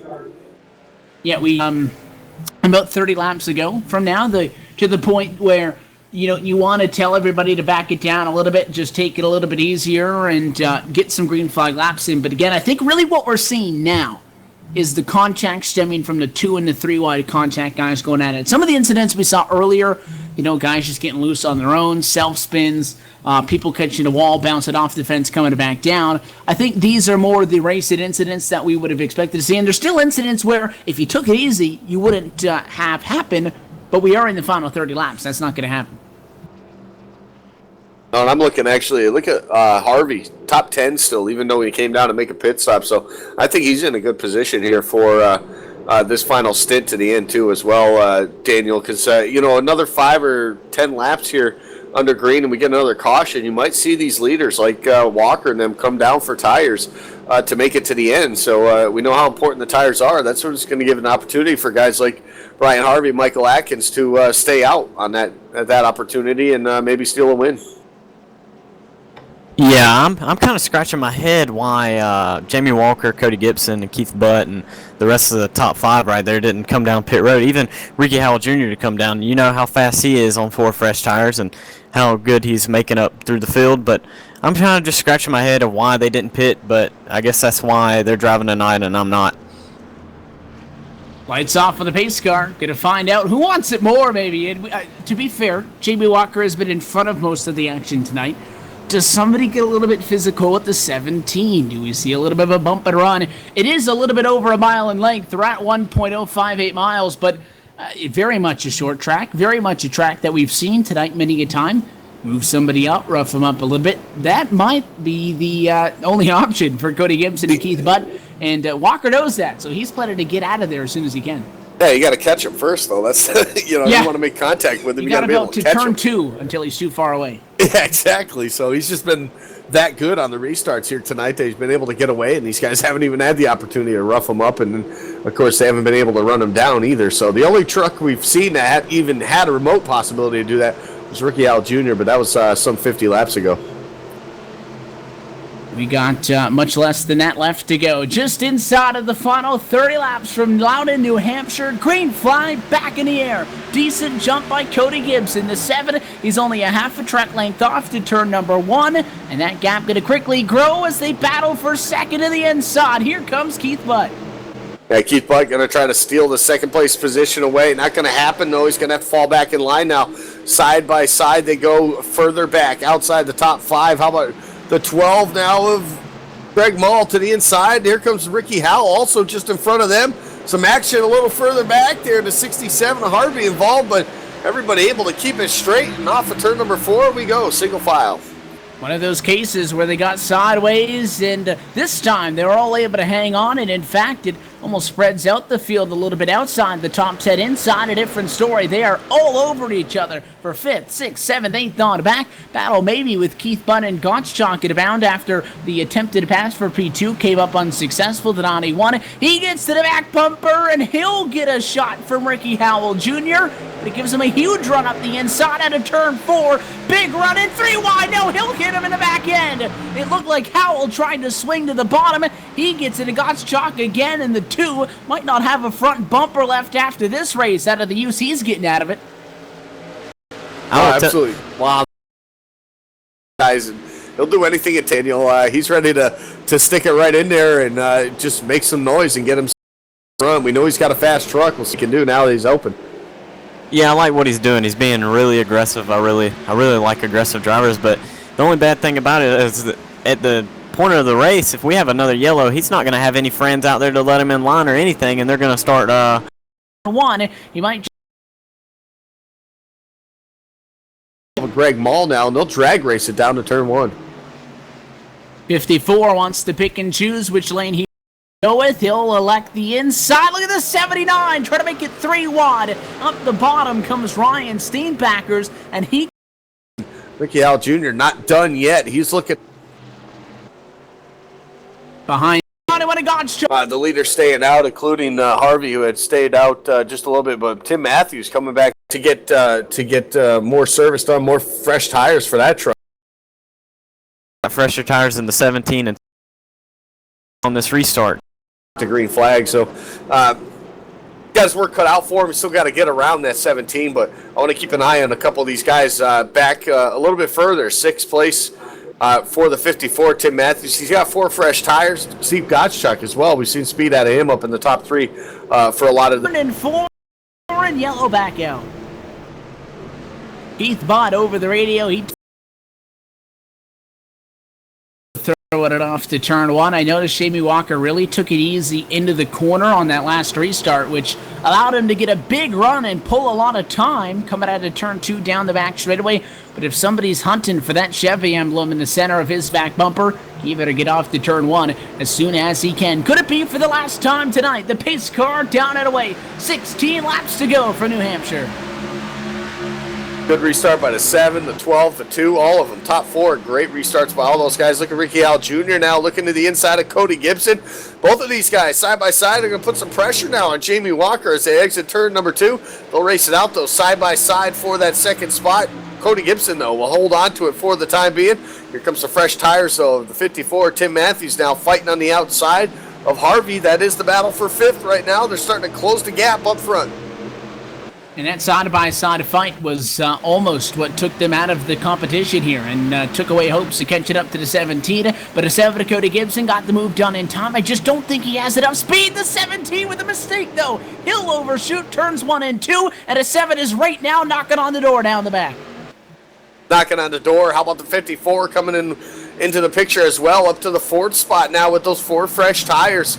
Much faster than those guys up front. They're all closing the gap, though, on that 17 right now. Starting to put pressure on them. Waiting to the end of the race, but they're getting it done now off of turn number 4. Ricky Howell looking to the inside of Gibson now as they head to turn 1. Side by side, can this be enough to hold them both up? The 2 gonna push high, 7 recognizes, slides high to give way, door to door off the final corner as Walker starts to now run back away with it. He's running back away with it, but look at the 54, Matthews with the speed off of turn number 2. He's going to get up into the mix as well here now. Ricky Howell still looking to use that bottom side to get the advantage on Cody Gibson. They're going to be awfully close off of turn number 4 right there. They'll give each other a little bit of room, but the advantage slightly on the bottom side for 2. I think this is one of the scenarios, Daniel, where as they rub again, if one of them's not going to win it and they both try to win it, then none of them's going to get it. If the 7 stayed clear, he might have had a chance. If the 2 got clear, he might have had a chance. But if they both want a chance to win the race, I don't think either of them are going to because they've lost half a second. The 17 is the one loving it and looking in his rearview mirror right now and just licking his chops right now. And now, as the 2 clears the 7, now the 54 is going to clear the 7. And I believe the 54 can get to the 17 with them 4 fresh tires, Evan. 54 coming up through Matthews, one of the drivers that trickled back down to the pit lane in the last couple of caution flags. The 2 sideways, they're going to beat doors off of turn 2, and Howell sliding it back in behind in 3rd. Matthews to P2. Jamie Walker eye to eye has not been touchable all night long, but can fresh tires be the answer at 11 laps to go? Yeah, coming off of turn number 4, you can see the 54 pulling away now from Ricky Howell Jr., setting his sights now on the front out his front window. The problem for him, though, laps are starting to wind down here. We'll have 10 to go this next time by. He's only got about 4 or 5 truck lengths now off turn 2 as they race to 3. Gap 0.6 of a second between P1 and P2. Is it a manageable gap for Tim Matthews? The number 54 machine was back in the pack on that restart. Restarted to the outside lane and back in what was about the 6th position at the time. He's passed 4 trucks since then. He's got to get the one that's been hardest to do all night long. 0.2 of a second off the board that time. Here he comes. He's got a shot at him. Got a shot at him off turn number 2, closing the gap continually now with the 4 fresh tires. The problem's going to be to get the pass done here. We know Walker has that line, the preferred line. He's been holding it pretty steady all night long. It's going to be up to Tim Matthews to figure a way around him as they close the door even more off turn number 4. It's only 3 truck lengths now as they hit the stripe. This is where Jamie Walker just needs to ignore that mirror and just hit his marks with 8 laps to go here. I know Tim's gaining on him. He just needs to pay attention out the front windshield and not worry about Tim.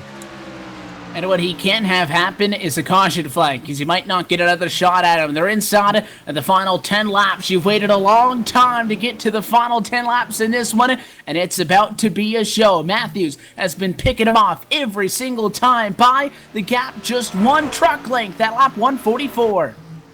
Oh, he's there now, 1/10 of a second off of the race lead here. You see them close the gap considerably in the center of the corner. Gets a huge run now off the corner, off of turn number 2. Down the back straightaway. It's going to be awfully close. He's looking to the inside. They might race it out now, side by side for the race lead in 3. It's been Jamie Walker all night long. Can he hang on for the final 10 laps? Nobody's been able to get anywhere near him, but a strategy call might just be the way to do it. Inside for the 54, this time by 6 more times around. He got to the inside the last time, but he's taking it easy. The 54, not forcing the issue. He's got the tires to do it. He'll try to set him up again. Tries to set him up there, going in a little bit slower into corner entry to get that run down these long straightaways. Tim Matthews right there. The only problem, he's going to have to try to snooker him and steal that outside lane from the 17. Still half a truck length now as he closes the gap even more off of turn number 4. Coming to the line, 5 to go. 5 more times around. Tim Matthews is there, but at now, to the end of this race, Daniel, a caution could end it at any moment. I think you might have to get a little bit more aggressive for it. Can't afford to sit back. Yeah, knowing Tim Matthews, he's not the one to go up there and move you. He's just waiting on the 17 of Jamie Walker to make a mistake. He's just going to sit right there and try to intimidate him and see if he'll mess his line up. But if a caution comes out now, the race is going to be over, Andy. And the caution comes out! Just like that, coming to 4 laps to go. I mentioned earlier in this one that this could be a race where it might just fall into your hands. It could come down to a strategy call. And speed over the course of a long run may not play a factor in any of it at all. But a caution to flag at lap number 146. And I think as they go down the back straightaway and catch up to the pace car, the next time around, they will come and they will take 4 laps to go. There's a chance that we are not done yet, and we might get just one more opportunity at a 1.058 mile shootout to the finish. We'll have to see. Jamie Walker right now, though, the celebration going to have to remain on hold. That's going to remain on hold, but wow. I didn't want to see that caution, but at the same time, it's going to set up this one-lap shootout. It's going to be pretty amazing to see how well the fresh tires of Tim Matthews. He's been driving the wheels off that thing, so I'm not sure exactly if this will maybe cycle him out to be pretty equal or not here, but nobody coming down pit road, obviously. With the closing laps here, they're going to stay out, keep the track position, and for Tim Matthews, he's just got to hope that he can get a pretty good restart, a good jump on the outside lane, and maybe be able to stay on the outside of that 17. That's about the only chance he's going to have with the one-lap shootout. Or the bump and run, which I was waiting for, but we didn't see it that time. He might have to, because the thing is, you're only going to be up to speed, I think, by the time you get down the backstretch to turns 3 and 4, which could be good for the 54 if we do go back green. Because with the fresher tires, he might be able to get himself through those opening 2 turns at a better pace. But it might just become a bonsai in turn 3 to see who drives it in harder. Yeah, let's not forget about the 2-car, Ricky Howell Jr. He's now got the shot of doing what he's done all night, moving people out the way. He's going to do it again right here. If he gets a good restart, that's his shot to move the 17 up into the 54 and take this win. We take a look to the pace car to see if any sign of what's to come going to happen this time by. 148 behind us and 3 laps to go. The lights on the pace car do remain on. So a green-white checker out of the question. The next time around, if the lights go out on is going to let us know if we have a 1 lap to go shootout. Lights out at 2 to go. We would take the green flag at 1 to go. And based on the driver chat, I believe that that's what is going to happen. Oh, boy. Can't wait. This is going to be an awesome finish to this one here. It's been great to see the 54 come up through the field like that with the fresh tires. Restarted 6th on that final restart with those fresh tires, and it just shows that it paid off. And if more of those guys, like the 2 or the 7 did it, we'd definitely be talking about a different race leader right now. So Jamie Walker's got to get it done for another mile. He's got 1 more lap under the green flag condition to get it done, but it looks like they'll come this time to get the 1 to go, and we'll get that 1 lap shootout we want to see here at New Hampshire. The extra mile is coming into effect, Evan. Yeah, no kidding. It's the Loudon extra mile 151, and it's going to be that 1 extra mile that decides this race. 2 laps to go. Popsicle sticks in the air. Lights on top of the pace car are out. We're ready and primed. The guy you got to feel for here, though, is the 17 of Jamie Walker. He didn't want to see this. He's had a dominant car, and now he's got the 54 on 4 fresh tires. or 4 better tires, I might say. And the 2 that's been aggressive all night, it's going to be one heck of a finish here at New Hampshire. Penultimate time at a turn 2. They're going to do it at 52 miles an hour. The next time by, they're going to be racing it out. As long as your leader takes the green flag, it doesn't matter how many trucks are left. When we come back around, there's not going to be a caution on the last lap of this race. There may be a yellow coming out of turn 4 that would end this race at a slowed pace, but the key, get to the line, and this race is going to be official. Through to the checkered flag, the pace car set to duck away. Pace car set to duck away for what is the final time here tonight off of turn number 4. Does Jamie Walker have one last restart under him? He is going to go. Green flag in the air. Ricky Howell Jr. giving him the push to 54. Not going to be able to get there just quite yet. It's going to be a battle into turn number 1. The 2 almost in the back. Oh, he's going gives to him hit a him. shot. The 2. He turned him. Oh! Now it's a race Tim off of Matthews. turn number 2. Matthews gonna break out of it all. How about He's blowing that? up. Howell up the inside. He moves him out of the way, but Matthews doesn't have an engine left. 3 wide split to turn number 3. Side by side for the final time. Steenbacker's not enough steam to make it out, and somehow Robert Gillenwater, 10th that one to go off of the final turn. He'll win at New Hampshire. Wow. And we did say that anything could happen. And anything And did I didn't happen. think that would happen, but it Oh did. my. 24th to 1st. Wow. I told you it didn't matter how many trucks would crash, and what was that, 7 or 8 of them? And the 54 Matthews we were talking about, but again, we had said all night long that the 2 was responsible with the bumper. I don't think that was as responsible as he would have liked the move to be, but he got aggressive. He hit him once. 17 took it, but then he hit him that second time. He couldn't stay off him on the right rear, and it just absolutely junked Jamie Walker and everybody else. And it looked like Matthews was going to get away, but he just had too much damage to limp home. Yeah, Robert Gillenwater qualified 24th today. Didn't even take time, and that is proof of racing right there, where it does not matter where you start; it just matters where you finish. And even on the restart, he was nowhere to be found, and just got up through the gears and missed the big one in 1 and 2, and Ryan Steenbaker's. And not to discredit, putting himself in the right spot, but I bring this up for the 3rd time tonight. I said that this race could just fall into your lap. That's basically what happened. Robert Gillenwater restarted on that final restart on the outside of row number 5, and he wins. And gets that win to put himself on the chase grid if he remains points eligible through the final couple of races in segment number 2. What a finish. And as expected, there's plenty of drivers that have a lot to say. And we'll talk with at least the guys that get a decent finish out of it. We'll come back, talk with the top 3 finishers in just a moment. And then we'll get you set for next week's race. But an incredibly unpredictable and shocking result here tonight sees Robert Gillenwater lead at 1 lap, but it's the final one on a 1 lap to go shootout. He takes the checkered flag in that USR Loudon extra mile 151, and yes, mile number 151 at the end of that hole just happened to be the one to make the difference.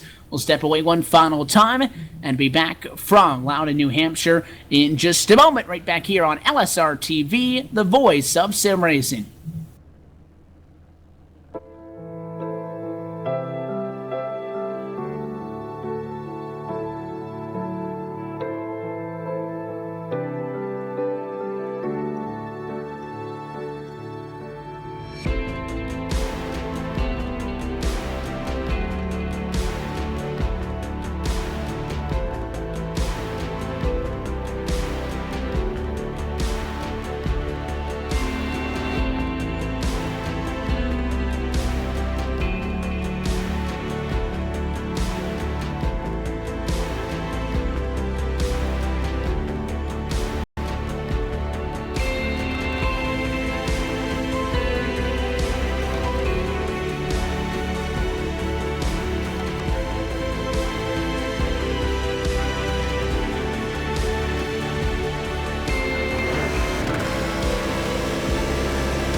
Welcome back live to the New Hampshire Motor Speedway for the LSRTV post-race show as the 14th round on the 2016 USR Truck Series presented by B&C Lawn and Landscaping Services comes to a close. Let's take a look at tonight's LSRTV full race results. Robert Gillenwater, your winner tonight with Ryan Steenbackers in second and Tim Matthews in third. Your podium trackside, we'll talk with them in just a moment.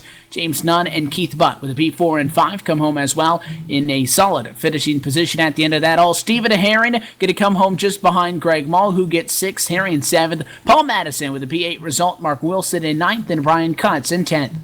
Scott Simley in the 68 will come home in the 11th spot. 12th goes to Paul Fugate. Good rebound for him. 13th, Steve Gottschalk. Jamie Walker involved in that last accident. Led basically everything here tonight. Dominated. He'll finish 14th. 15th goes to Michael Atkins Jr. Cody Gibson will finish in the 16th spot. Brian Harvey in the 67. Last truck on the lead lap will finish 17th. 18th goes to Ricky Howell Jr. 19th to Jeff Ryan. And George Hendricks finished 20th. 21st is the 87 of Christopher Harlow, 13 laps down. Michael Waters, 22nd in the 55. 23rd, 36 laps down is James Thorndike. And then 24th is Scott Formosa, and 46 laps down. And 25th through 29th all ended up in the garage of Aaron Bennett, Michael Priester, Daniel Robertson, Chris Baines, and Todd Kirkwood. To you, Evan, in Victory Lane. That's right. The winner at the end of it all started way back there in the number 24 position, and it's going to end with a trip to Victory Lane in spectacular fashion. Robert Gillenwater picks up the W here tonight from the New Hampshire Motor Speedway. Robert, I got to say, congratulations. Talk us through that final lap around this joint and somehow coming through unscathed or at least running. And then at least making it through that back in the number 3 spot and going 3 wide for the win on that final turn. Yeah, it was just crazy. It's just, it stacked up in turn 1. I don't know if somebody overdrove the corner up there and it stacked it up. And, it just kind of, the seas parted and went to the outside. And, I couldn't believe it. I was and I looked up and there was a white flag. Just, I'm in shock. This entire race up until that point, lots and lots of caution flags. How key was it for you guys to be able to just keep on getting after it and not being involved in those accidents and at least having a truck that was in raceable condition at the end that put yourself in that position so if something like we saw happen, you'd be able to take advantage of it? Well, the green flag run we had there at the beginning, and I started, I think, back in 24th, and it just kept coming in. I was running guys down, and I was really wanting some long green flags, and I missed so much and got a little bit of damage here and there, and I thought, man, I'm not going to be able to do anything here. These short runs are just killing me, and I got so much respect for these guys in this league. They're so good, and just respect them so much, but just, man, one of those things, man, I'll take the W. No objections there by any means. We'll let you get back to the team and celebrate this with Robert. Again, a spectacular result for you guys here tonight in Loudon, New Hampshire. Before we let you go, do you want to give you an opportunity to give a shout out to any sponsors or anybody else you want to thank down here from Gatorade Victory Lane? Yeah, absolutely. Juvenile Diabetes Research Foundation, which is on the truck. My son's diabetic, and when we can get the word out, we appreciate that. And my teammate, Scotty Formosa, he's helped me so much. And, basically that backs us, County Line Motors there in Mount Juliet, Tennessee. And just thank all the guys in the league, Cody and everybody, and, of course, you guys up in the booth. We appreciate you sticking around and chatting with us, sir. Again, congratulations on the win. We wish you guys the best of luck, and we hope to see you guys back up front when we see you next week. Okay, thanks, guys. Appreciate it. The winner tonight from Loudon, New Hampshire, Robert Gillenwater, driver of the number 40 Chevrolet. He wins it and walks away as tonight's winner, just behind Ryan Seabackers at an equally decent opportunity to try to fight and steal that one. He'll come home P2, and Andy Kessler's with him.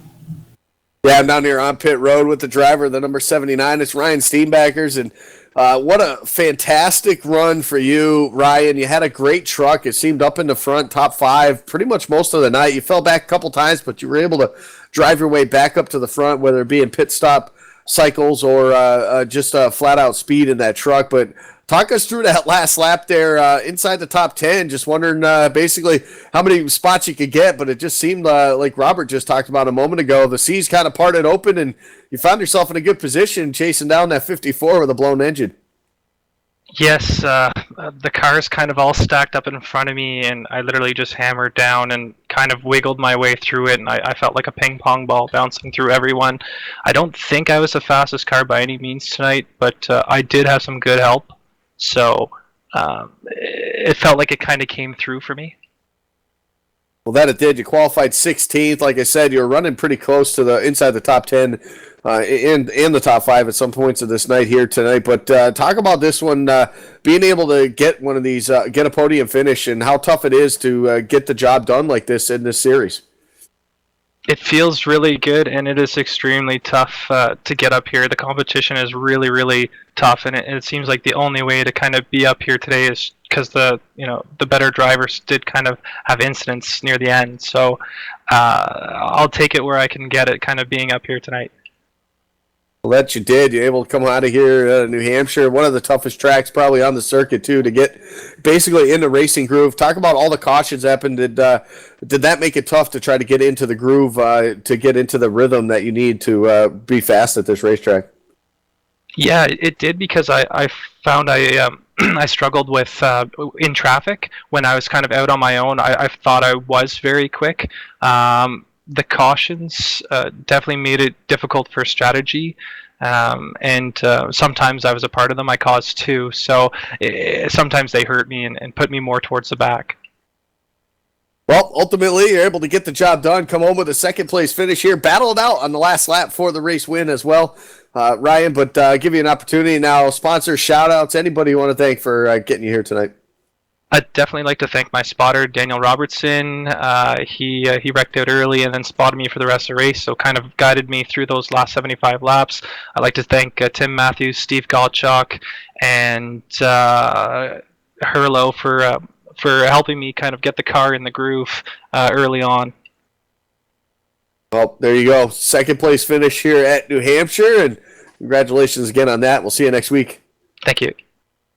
There you have it. Third place finisher Ryan Steenbacher's in that number 79 machine, able to get through all that mess right there. And we're going to throw it down a little further down pit road now. Tim Matthews is going to be caught up now with Daniel Eberhardt. And other than a blown motor, Tim Matthews might have been looking at a win here tonight.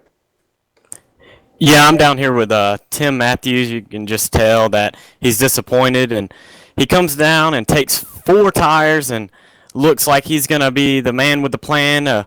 Tim, just tell us what all happened there after you took 4 tires, and then after the caution comes out with a 1-lap shootout. Tell us all what happened there. Yeah, I decided to come in. I was only running 6th, 7th, 8th, somewhere around there, and thought the best chance I had was to come in and take advantage of that caution and get tires. And it worked. I come up through the field, caught Jamie, just couldn't do nothing with him on that inside lane.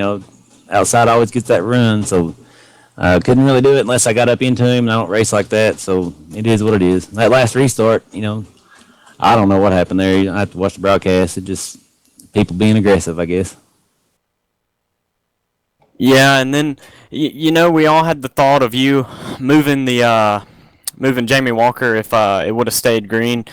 But after the restart, did you even plan on the 2 coming down and hitting the 17 or anything like that? Actually, on TeamSpeak there, I was in there with Herlo, teammate, Lone Wolf Motorsports, give a little plug. But I told him, I said, I think this 2 might be a problem. I just had a feeling he would overdrive that corner and get into Jamie. And sure enough, that's what happened. But my plan was, if he hadn't done that, I was just going to stick it and try to come around the outside as hard as I could, because I had those tires and, hope for the best. But it didn't work out. Yeah, and we can just tell the disappointment in your voice. I thought you had the truck to beat with 4 tires, and Jamie was dominant all night. And what gets me the most, Tim, is that the way you handled yourself there. And who would you have to thank for tonight? Just once again to give a shout out to my new teammate, Christopher Herlo. We started something here at Lone Wolf Motorsports. Looking to be strong here on Saturdays and also on Monday nights. We're trying to improve in the Full Throttle Cup Series. So shout out to him, and thank my wife. She lets me do this stuff. I always thank her, and you guys, awesome job. Love watching the broadcast. We'll get him next week. And that's your third place finisher, Tim Matthews, in the 54 Chevy Silverado. Back to you, Evan. A good result for him, when you consider where he had been all night long, but when you think of what could have been, when you look back in 14th position to Jamie Walker and you think about what should have been. A tough break for a lot of guys late, but Robert Gillenwater finds himself at a USR victory lane. Hard to not feel good for the driver of the number 40 machine and the well-deserved trip to victory lane. And like I said, sometimes things happen for a reason. Tonight was just his night, I guess. Yeah, it absolutely was. I mean, listen, you come out here, you compete every single week.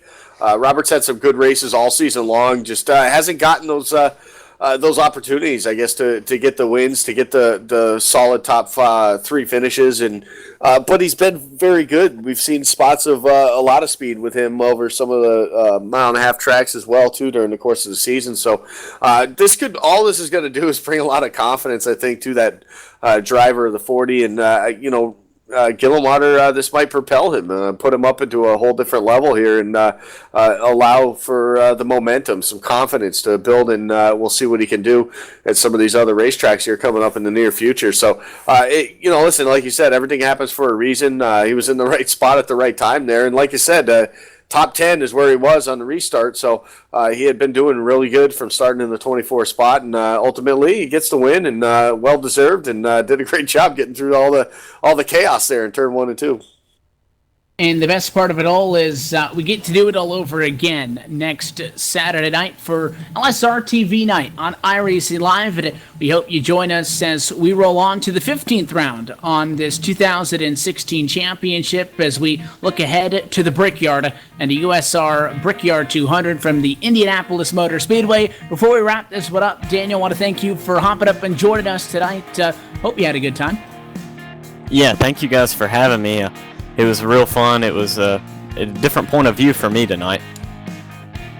We look forward to seeing you back on the racetrack, and hopefully we'll see you back up here topside with us at some point. If you want to find out the full broadcast schedule upcoming here on LSRTV, you could go to our website. That'll be www.livesimracing.com. I also encourage you to give us a like on our Facebook page. It'll be at facebook.com/livesimracingtv. So tomorrow, after you watch the F1, IndyCar, and NASCAR triple header, which is all going on at the same time, nice and early tomorrow morning, make sure to tune with us 9 o'clock Eastern Time for the Ascor's Pro Geek Consulted Cup Series, and we continue on with plenty of more great sim racing action as the week goes on. Until then, and until we see you next time, do want to thank you so much for tuning in, and on behalf of everybody at LSRTV and for myself, Evan Pasoko, for Andy Kessler, Daniel Eberhardt, and Cisco Scaramuza, I want to congratulate Robert Gillenwater, your winner tonight for the New Hampshire Motor Speedway. We will see you next time right here on LSRTV, the voice of sim racing. Good night.